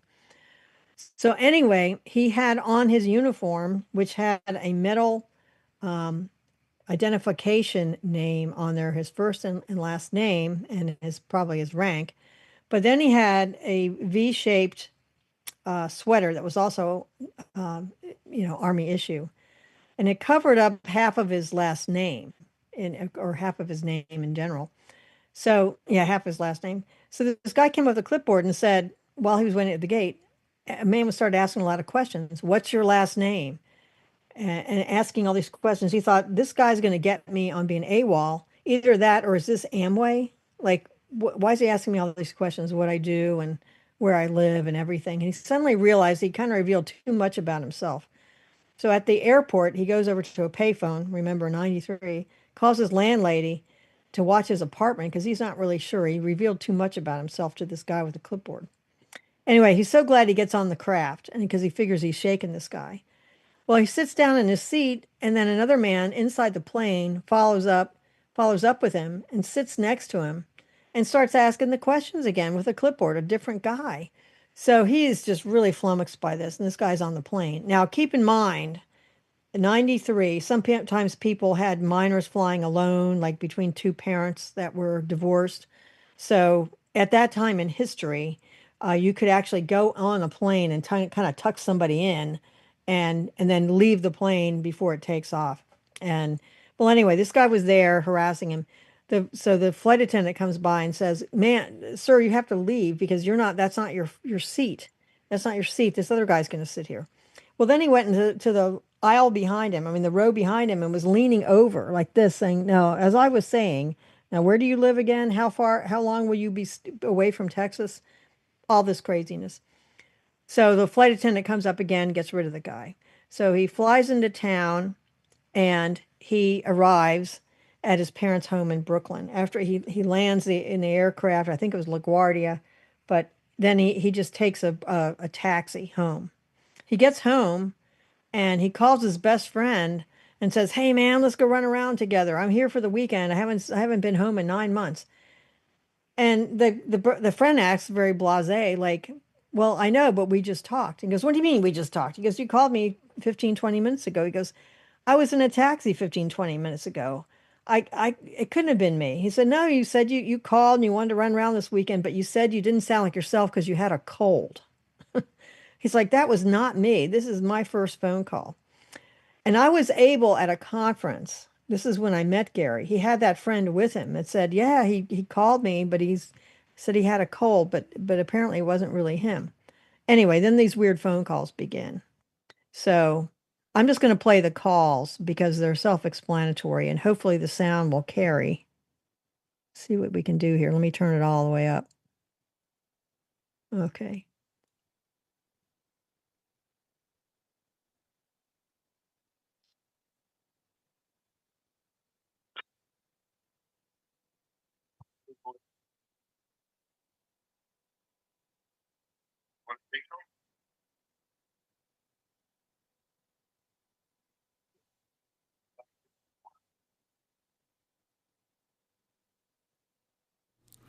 Sorry, Susan, can you turn up the volume just a bit more? That's all I can do. Okay.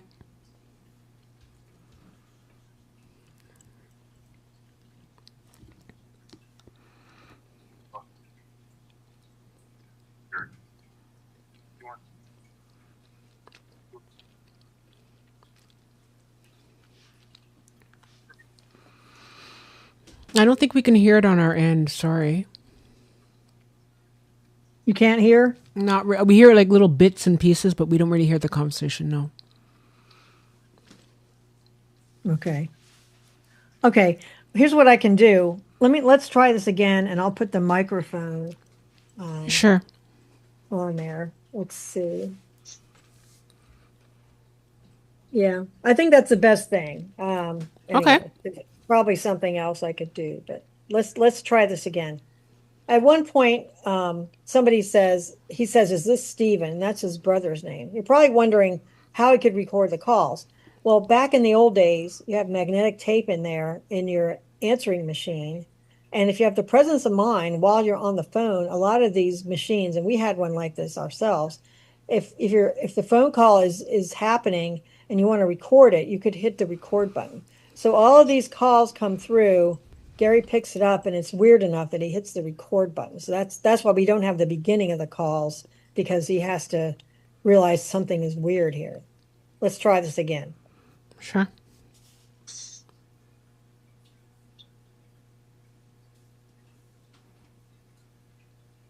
Tell you who it is.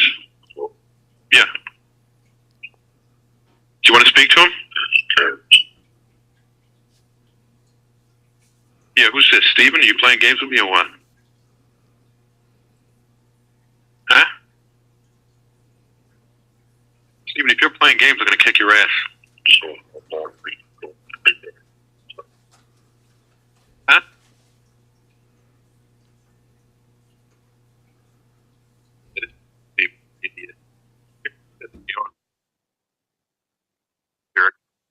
I'm going to get you on. Let's see what it says. One new call out of area. Is Steven out of the area? Say it again.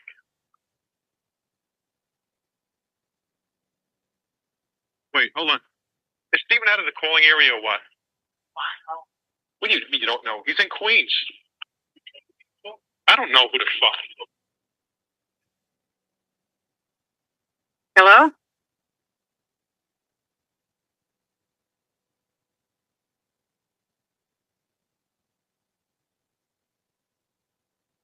Who is this?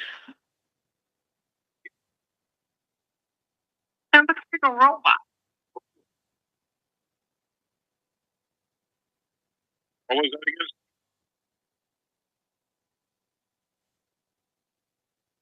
Oh, be quiet, huh? Sorry, would you see that again? Hello? Being impersonated by what voice? Yeah. Hello? Yeah, hold on a second. Yeah, what is your question? I'll answer it.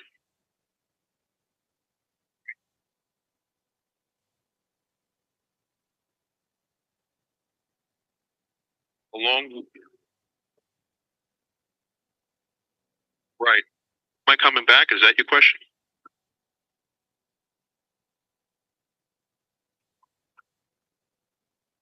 Okay, there was a break. Hold on. You want to know when I'm coming back to Texas?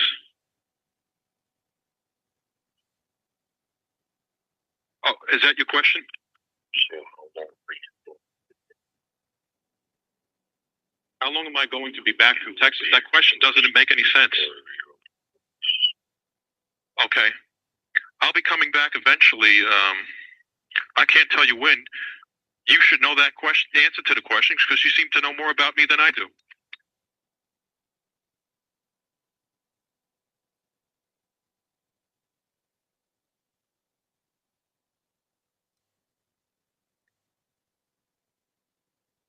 Okay, it's kind of repetitive, but I hope hopefully you got some of the information. Well, His name. we Go got ahead. more or less one of the one-sided. It was we heard what the gentleman was saying, but I heard a little bit of a mumbling for like the robotic voice, but unfortunately, I think maybe we don't have the technical aspect to get the full conversation. But it seems, we obviously it's interesting that he was having this conversation and didn't understand why this person was calling them, but.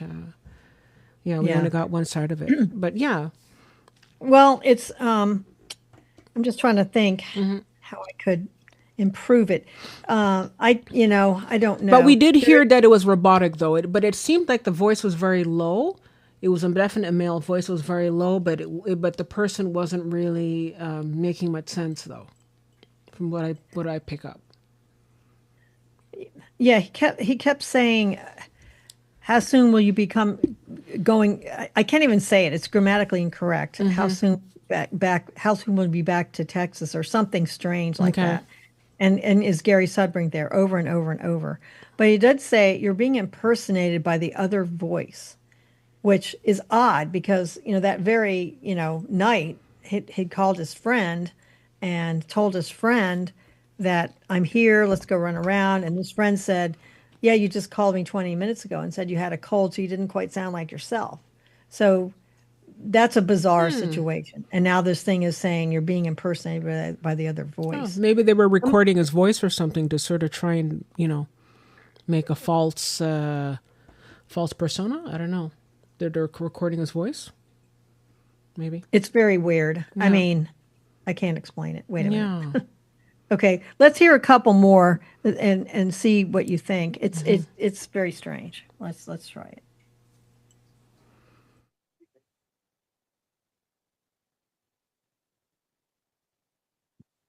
Yes.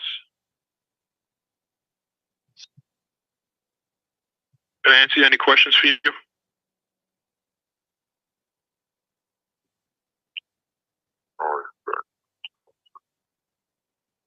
Not back yet, no.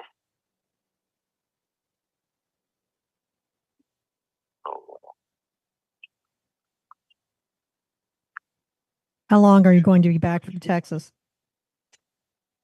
Where are you calling from?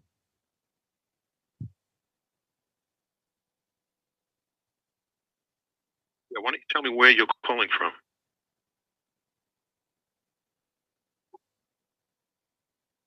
What do you mean, who is this? You should know who it is. It's me, Gary.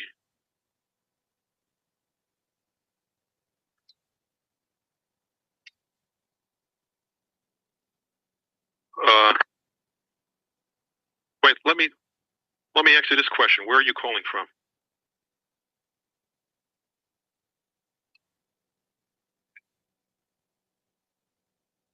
Okay, I'll be back. Excuse me?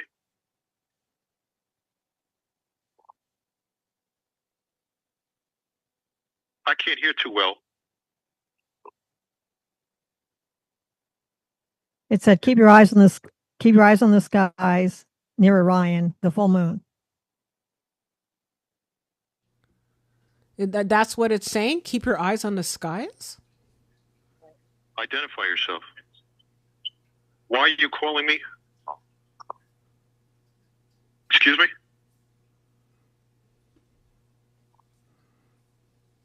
I cannot hear too well. Get on the other phone, it's better. Hold on, let me switch phones.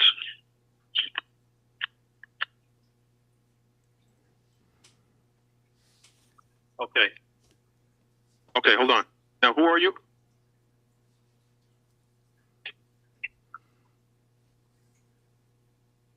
Keep an eye in the sky, he said. Yeah. Yes, had a sighting. Okay, hold on. Say that. Repeat that again.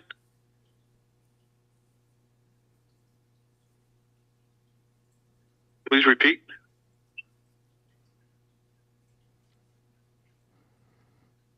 Okay. Near Orion. Tonight or guess when? The full moon.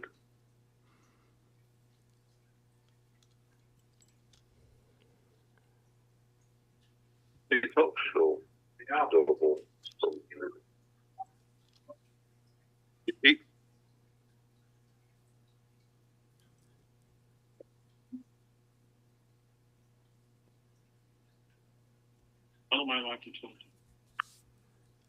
Okay, repeat last word.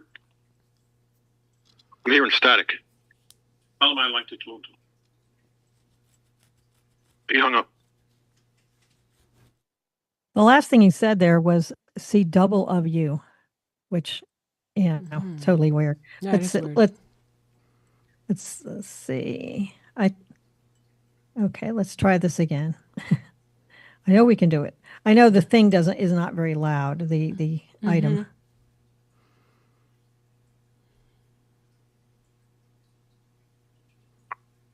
Yeah, it's taking time from the talk. Who is this?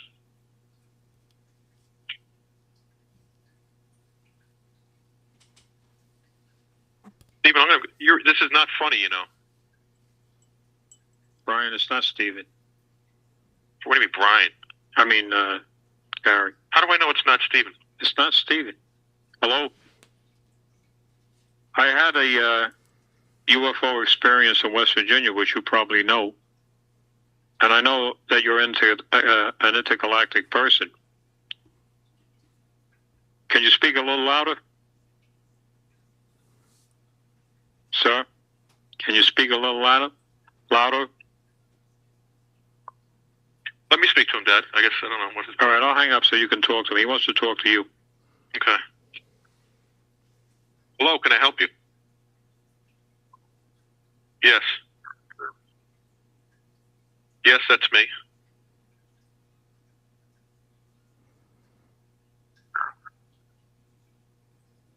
Yes, could you please identify yourself?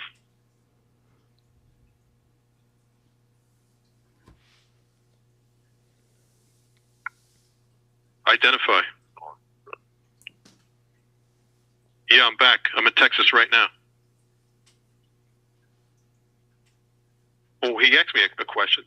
No, I'm in New York right now. You know that. Why are you asking me such a question?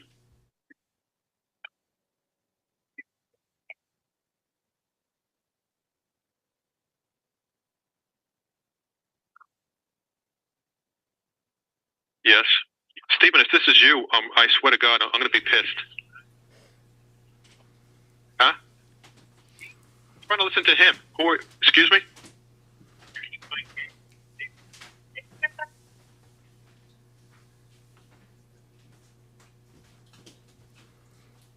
Okay.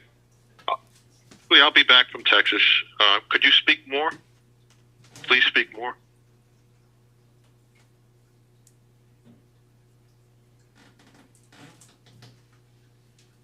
Yes, it's not Stephen. I believe it because I'm getting static. Not raised 3 times. Let me go on this phone because I can never hear on this phone. Hold on. Okay. Okay, please speak. Hello?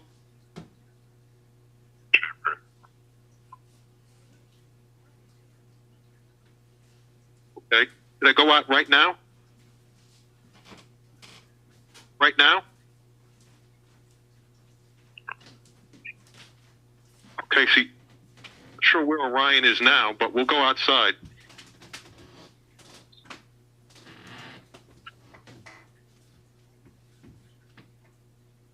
We show double from me. Repeat that again?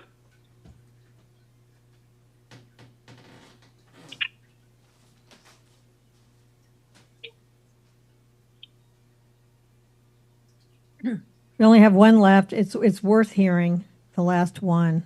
So we'll do it. Yeah, sure. Let's go for it. Because here we go.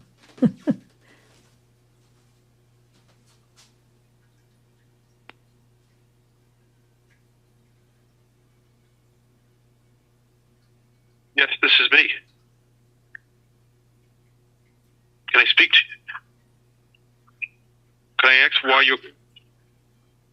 Yes, can I ask why you're calling?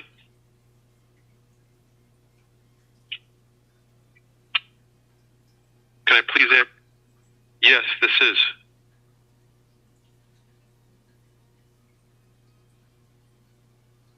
Yes, that is me.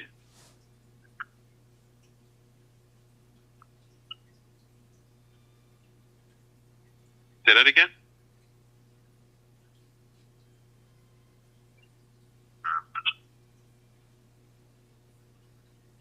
Leave?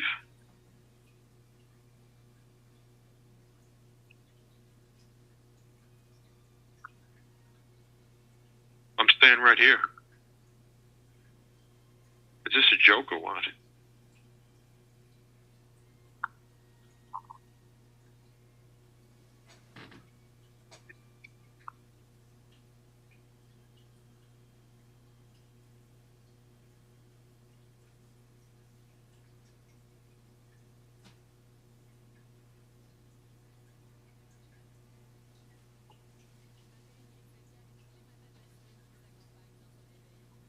I have to think about that.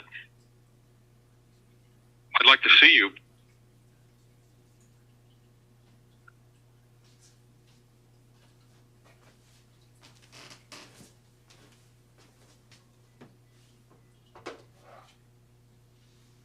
Been listening to you. And I've had contacts with you.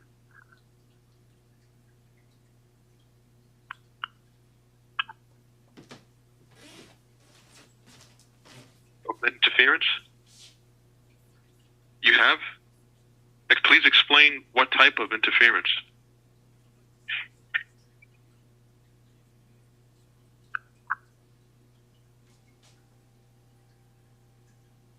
Okay.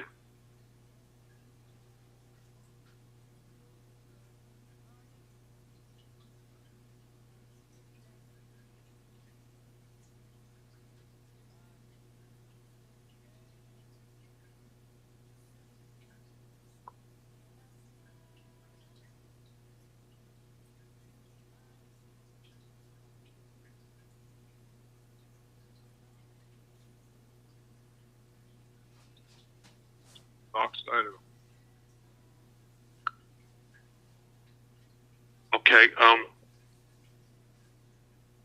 what branch of the government?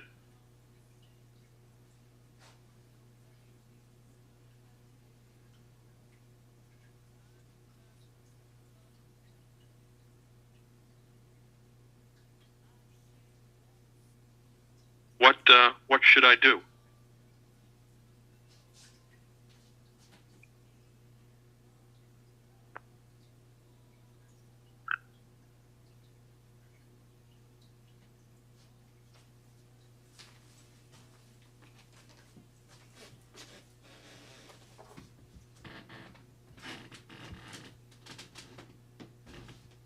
Is that good for me or bad? They hung up. Well, there is no punchline, but some of the things in the last call that this being said were beware of government interference, visitations to be disrupted by them. And it said that a couple times, and something about there's double of you, but it's hard to hear. Another thing that was said was, we come to be within this planet. We come to be within this planet. That's just very odd. But there's I met Gary up in a conference in New Jersey, and he was there with his friend that was partially a witness. His friend was the one that said that he got a weird phone call that sounded like Gary with a cold. But and then later he mailed me these on a CD. But the actual magnetic tape he gave to Linda Moulton Howe. And Linda Moulton Howe has promised to give me this audio cassette, but she has not done it. I approached some forensic people to try to work on this, but they said they don't really want to waste their time on CD quality. It's because it's MP3s or whatever, and it's sampled down, even though you can hear it pretty well. It's too sampled down. They really need the magnetic tape. So that's where we are with that. I'm hoping to get the magnetic tape. Okay. Meanwhile, some other investigators that I mentioned it to looked at Gary Sudbrink up and also have posted these calls, and you can hear faintly what the being is saying. But we come to be within this planet. It's very strange. And I keep asking, is Gary Sudbrink there? Is Gary Sudbrink there? And how soon will you be going back to Texas? Or how soon will you be from Texas? I'm not even sure. It's not grammatically correct. That's said over and over and over. But beware of government interference. And it says many will be contacted, but the government will interfere. Visitations to be interrupted by them. And he's like, well, is that good or bad for me? I don't know if I want these visitations, But that was it. It was the 4 phone calls. At one point, his mom picks up the phone and says, oh, it's a robot. His father gets on the phone. Even the uncle comes over and by the end of the weekend and picks up the phone. And so you hear these various voices. Apparently he has 3 brothers because he'll say, I think Stephen's pulling my leg and, this and that. But anyway, so there's no punchline. That is what it is. I'm going to get rid of this, I guess. Okay. Wow. So that is really, really impressive. The phone call seems to be sort of, I guess, at this point, a family affair because everybody's there, even the uncle. But would you say that it's an alien obviously trying to warn them? And so it's not anything evil. If the alien is saying the government is trying to get and interrupt, that's kind of interesting. And also when the alien says that they're going to be seeing other people, that's kind of interesting. I don't know. Yeah, what do you think? Yeah? Many will be contacted. Yeah. That was one thing. And then this whole thing, sorry about my throat. There's a double of you, see double of you. And then also you're being impersonated by the other voice. So who's impersonating him and what's going on with these 2 guys on clipboards? Remember, that's how the whole spooky weekend starts. And they kept asking, how long are you going to be away from Texas? The real people. So the whole thing is very odd. Very, very odd. Yeah. And, but it seems kind of interesting that they say that there is a double of you, because it can be at the risk of sounding like a conspiracy theory. I do hear, look, Dolly the sheep that happened back in the mid 90s or early 90s. That was just the beginning. They've definitely done like human cloning and all that kind of stuff, I'm sure by now. And so I'm wondering if maybe he was being cloned and maybe the clone called up his friend and, Wow. That I don't know. I don't have many paranormal experiences at all myself. Okay. But it's funny you should mention Dolly because one morning I tended to have it when I wake up and I'm in that inner space.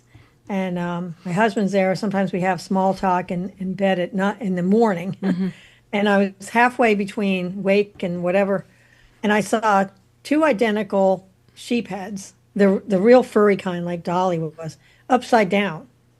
And I told my husband, I said, I saw just two upside down, sheep heads, and I don't know what it means. In your dream? In your dream? Well, in this inner between space. Oh. I said, I just had this image. And so I asked my husband, I said, I just want to tell you what I saw Okay. in case it means something. Okay. 2 or 3 weeks later, Dolly comes along as a clone, and I just figured it turned the whole world upside down. That's why it was upside down. That was my interpretation. Okay. Wow. No, I don't get many of these. Okay, so that's why that's kind of interesting. Can we see you? Can we see you? What we're seeing now is a Zoom call. How about we see your face there? Okay. Yeah. Do you see me at the top there? No. No. I think you're still sharing your screen, but that's very interesting. It's very interesting. I mean, I wanted to say thank you again for coming tonight and sharing with us all these great cases. You really have a lot of experience, and it's amazing. One thing that I thought we would talk more about was the Hudson Valley. The Hudson Valley River experience. I find for me, I mean, it was just, I'm just projecting here, but I found that was the one that was really incredible because so many people saw it, similar to the Phoenix Lights. Right. Did you have any, so I think that was also Dr. Hynek's last case, I think was the Hudson Valley River case. Did you have any comments on that one? The only comments I had is of course there was a lot of triangles, but another theme with Hudson Valley was these weird craft that looked like erector sets and with lights connecting these rods. I mean, it's just really weird. That was the other bizarre thing about the Hudson Valley. And I always get that kind of not mixed up, but also in New York, there was the Allagash affair. I don't know if you're familiar with that. I remember that. Yeah. That's another big case that was a close encounter. Yeah, the Hudson Valley that was definitely a flap that was over a fairly conceted area and a very, very intense activity. Yeah. And that was in upstate New York, and that was in an area that, it wasn't some swamp. Like, I mean, it was some very, very high. It was actually a very, very affluent neighborhood with a lot of people who are doctors and lawyers and very, very uppity, well-to-do people. So there was no, these are very, very respectable people who saw something, and even to this day, people are still working on that one. So that's another story for another time. But I want to just say thank you again, Susan, for coming and for sharing with us all these great cases. It's really been an honor, and thank you again. And I want to say thank you. We have a lot of great comments in the chat tonight. It's a shame we didn't get a chance to get to it, but maybe another time. But we definitely want, if people want to reach out to you with because I think there's some people in the chat who talk about some of their experiences. If people want to get in touch with you, I think we have your description in the chat here, or in the description. Did you want to just tell people your email again if they want to sort of reach out to you? Yes, if you could spell my name, you'll be all right. It's susan.swiatek@gmail.com. Okay. So, you'll be able to, as long as I before A, as long as you spell it right, I'll get those emails. But, okay, great. I appreciate it. I appreciate the opportunity to share some of this crazy stuff. Yeah, that's great. And would you say that, just before we finish up for the evening, would you say that compared to some of the golden age, do you find that there's a particular case right now, just for the, compare and contrast, do you feel that there's a case right now that you find interesting, that right now in these, the last 2020 upwards, that you say, wow, this is one for the books, Well, I am working with a guy in West Virginia who tried to call people in West Virginia, but nobody was really interested. And this is very interesting because this gentleman has had these experiences with these tall Nordic types who, in his mind, they're angels. They teach him spirituality and things that he sees a direct connection with biblical teaching. And he was not a particularly religious guy growing up, and he was a rambling, gambling kind of guy. He's married several times and was always chasing the ladies, but he would have these weird experiences. And it's not until he was he's kind of disabled. Well, he is disabled. He's pretty much in a wheelchair, though he's not. He doesn't have help 24/7. He's able to limp to the kitchen enough to, microwave a dish, and also limp to the restroom. But he does have like a nurse coming in once every 2 weeks or something, and he has a caregiver that comes in a few times a week. But he's on his own sometimes. But he's had these experiences, and it's not until he was able to really reflect on, and these memories were coming back to him about these encounters. And he also, at the same time, felt at this, late stage in his life to read the Bible. And he saw so many connections between these crazy memories that he had aboard the UFO that also reflected what he thinks as biblical principles. And he definitely was warned about the end of the world and all this kind of stuff. And he thinks that it fits in with biblical prophecy. But it definitely, came to him as aliens. In fact, the first one he saw was dressed like in a spacesuit. So with a helmet and the whole bit, just 2 feet outside his window as he was a child. Okay. And just before we get going, because I know it's a bit late, but just before we go, people are asking, what do you think about Three-Eye Atlas? Do you think this is it? Because a lot of buzz about Three-Eye Atlas and a lot of buzz about it's a comet. No, but it's going to Mars. No, but it's going to behind the sun. No. What is Three-Eye Atlas? What's going on? I know. I mean, the official MUFON position is we need more information. But when you talk to Mako, what's his name? Mako Pito, whatever his name is. Yeah. I can say it right. But, people like him are like the jury's still out. I mean, it's probably a weird comet because there is a cloud after it, but not as much as a normal cloud. And the makeup of it is very different. So I just think it's, think about it. We just had this Muamua thing or whatever is Oumuamua. Yeah. We haven't had too many of these to train our sights on, and this is a whole new area of study. How many have we kind of missed because we didn't expect something to be going through through our solar system so fast? Yeah. I don't think it's going to cause any trouble, though. It gets pretty close to Mars. Yeah, and, but it seems to be course correcting. I think this is the thing that gets people kind of like, because it's course correcting and that's what happens. But the thing is that when you have someone like Avi Loeb, now look, Avi Loeb, people have criticized him before because even he said back before that Oumuamua was going to be a spaceship. It didn't turn out to be that way. Then it was Molosov or Boris, the second one, Borisov or something like that. That was definitely a comet. So that went back to normal. So that sort of toned it down a bit. And then now the Three-Eye Atlas has now there's talk about how there's different escorts leading this thing. And first it's going to go to the sun, but no, it course corrected to go to Mars. And no, it's supposed to actually, what I heard is supposed to come around this Friday, but then it's like, no, it's going to come at the end of October. I'm confused. Yes, we're all confused. What's going on? So can you help us with that?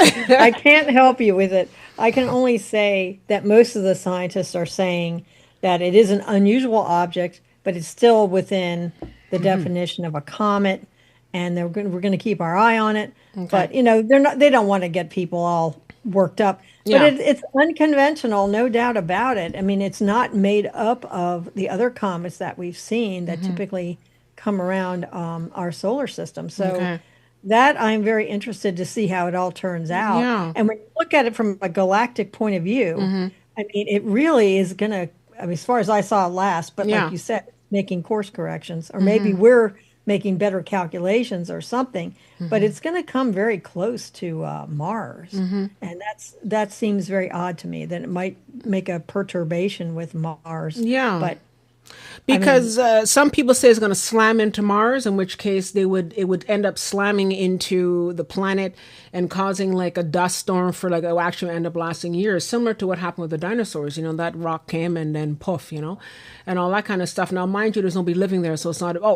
We don't know. Maybe there's somebody living there. Who knows?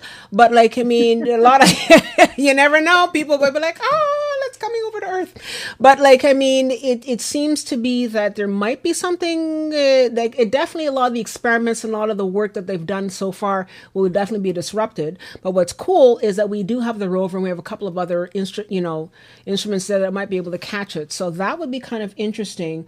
That being said, though, it just seems that if it does come into Mars, I don't know if it would affect the planet Earth, but I don't know. It just seems that there's a lot going on, and like I said, Avi Loeb, love him or hate him. I don't particularly have an opinion. It's just that it seems that somebody from Harvard is actually staking their reputation on it. Kind of makes me feel, And then also I'd heard something, maybe this is conspiracy, but NASA and other groups have said, we're going to shut off our live feed when this happens. And that, I'm thinking, really? Because that's kind of like, what are you hiding? I don't know. What do you think? I don't know. I really, I am wondering. I also, someone pointed me to this religious show where prophets come on. And apparently this guy has a really good track record. I don't know because I don't normally watch the show. Mm-hmm. But he said Apophis is another comet that's coming. Yeah, I'd heard about that. That's supposed to be no big deal. But he said in his dream prophecy, he saw the calculations were off, and it slams into the Earth and causes a lot of problems. So I don't know. That's another whack-doodle thing that's out there. Yeah. But here's the thing, and I don't want to get environmentalists on my back, but I just want to say it's one of the reasons that sometimes I think the environmentalists go so crazy with this, let's spend trillions of dollars and maybe we can reduce it by half a degree or whatever. I think they get a little crazy and over their skis sometimes because we live in a cataclysmic Earth, people. We live in a cataclysmic Earth. There's going to be a huge earthquake near the Canary Islands, and 100-foot tidal wave is going to come way inland, or we keep hearing about all the things that are rumbling on the West Coast, and I just feel like we live in a cataclysmic Earth, and the fossil record shows a lot of weird stuff going on, and that's all I can tell you. We're going to have fiery comets and meteors. But one thing that I did hear is that one thing that people have noticed is that all the planets within the solar system are heating up. So yes, there's a certain amount of action from humans. Look, during COVID, things actually kind of cooled down. A lot of places that didn't have fish, like I heard that in Venice, the canals became clear. Yes, I remember seeing the fish were moving around. I was like, oh my God, So yes, there's a certain amount of human activity that does affect the planet. However, what I've also heard is that the whole solar system, all the planets from Neptune all the way to, Mercury, all the planets are heating up. There's something happening in the solar system, but that's maybe more woo-woo. Right. That's maybe more kind of like, all the way out there. No, I think these solar cycles have a lot to do with what's going on. So, I'm part of creation care at my church. I'm not turning my back on Mother Earth. No. I like to do things locally that we can do to help out. But as far as these really big visions and let's all do something radical, and I'm like, whoa, and think about how short the time that we've been on this planet, even studying, studying the temperature, studying these cycles and so forth. We haven't even been here long enough. It's still in its infancy, if you ask me. So we need to hold back a little bit. Yeah. All these volcanoes are threatening to blow, and down here, if we have Yellowstone blowing, we're all going to be in trouble. Yeah. That's affect even Canada. Yeah, and I actually have somebody who says here, Kelly Wacker says Apophis is an asteroid and it's not coming anywhere near Earth. Well, I guess not. But I wanted to ask, just last question, I promise. What do you think of the hearings that we've been having? For example, the last hearing we had a couple of weeks ago. Would you say this is disclosure in big fat, quote marks here? Because they're talking about all kind of things, and they're talking about the idea of non-human and this and that. I don't know. Like if this isn't disclosure, I give up. I don't know what is. What do you exactly? No. It's been going on for a few years now. Yeah, it has. And I since David Grush first came on, no? we have disclosure. It's just what flavor do you want your Yeah, disclosure to be? exactly. I will say this. This is very true. Okay. There is an ominous trend. There is a lot more ominous situations going on, and they've actually affected me and some of my people that are abductees that have seen things. They've been interfered with. Government people have come to their door and harassed them. So this is going on more than ever. There's a Yeah. lot more, there's a lot more, people tapping the phone lines. There's just a lot more going on, Yeah. harassing witnesses. And this is new to me. I mean, this hasn't happened since the 50s, Yeah. It's like this is kind of like happening again. So it makes me think, not just disclosure itself, but is there something that's going to happen? Like Apophis is not supposed to hit the earth, but this guy had a vision that it did, whatever. Okay. And the same thing with this crazy thing. What is it again? It's like one eye three Three eye atlas. eye atlas. Yeah. Okay. 3-eye atlas. Yeah. Please give it a happier name. I'm better with Uamua or whatever. Yeah. It's like, I don't know. It's just the whole thing is weird. Let me leave you with this. Okay. In California, in the fossil record, every 400 years, what they call a pineapple express from California, from Hawaii, gets stuck over California, and it keeps raining and keeps raining. And in the fossil record, this has happened about every 400 years. Well, we're overdue, but it did happen in the 1600s, and they do have old broadsheets of people talking about this. But anyway, it's like a 500-mile lake that forms in the valley there in California. And God only knows what the damage would be today if that were to happen. But if that starts happening, you're going to get all the people going, it's global warming, it's something, strange. Well, the only thing strange is it's overdue. This they found it in the fossil record on a regular periodic nature. So Okay. this old Earth has a lot of surprises. That's all I can tell you. I see. And the solar system, the solar cycles are very complex, and we're just trying to understand them. Okay. Well, at that note, I won't keep you any further because it's well past my bedtime. I'm sure it is yours as well. So I want to just say thanks again, Susan, for coming, and thank you for answering our questions and for sharing your depth of knowledge with us. And we really look forward to some of the work you're going to be doing. Where are you going to be appearing next? When's your next conference?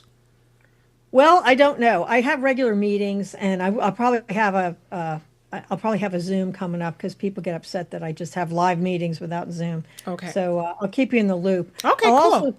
I want to send you the location where if people want to read about that early research with Yeah, JAR, absolutely. it's really worth reading. Not my work so much, but the other people. And then the other thing is, I'll give you a link to where you can hear those audio things.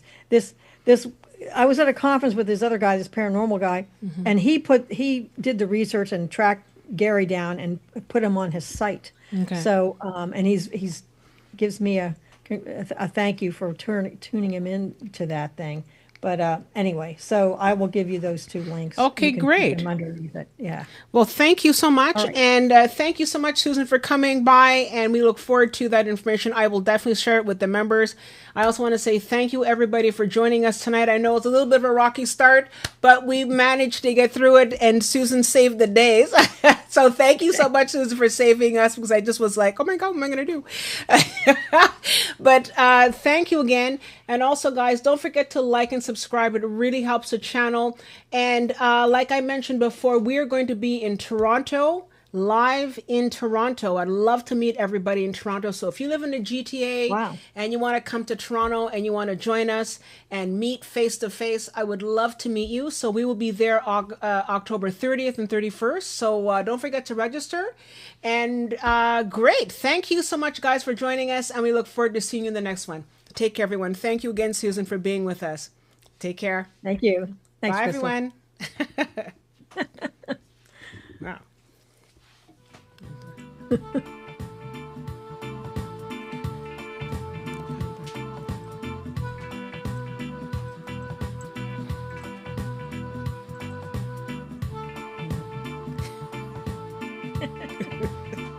Theme song. I know.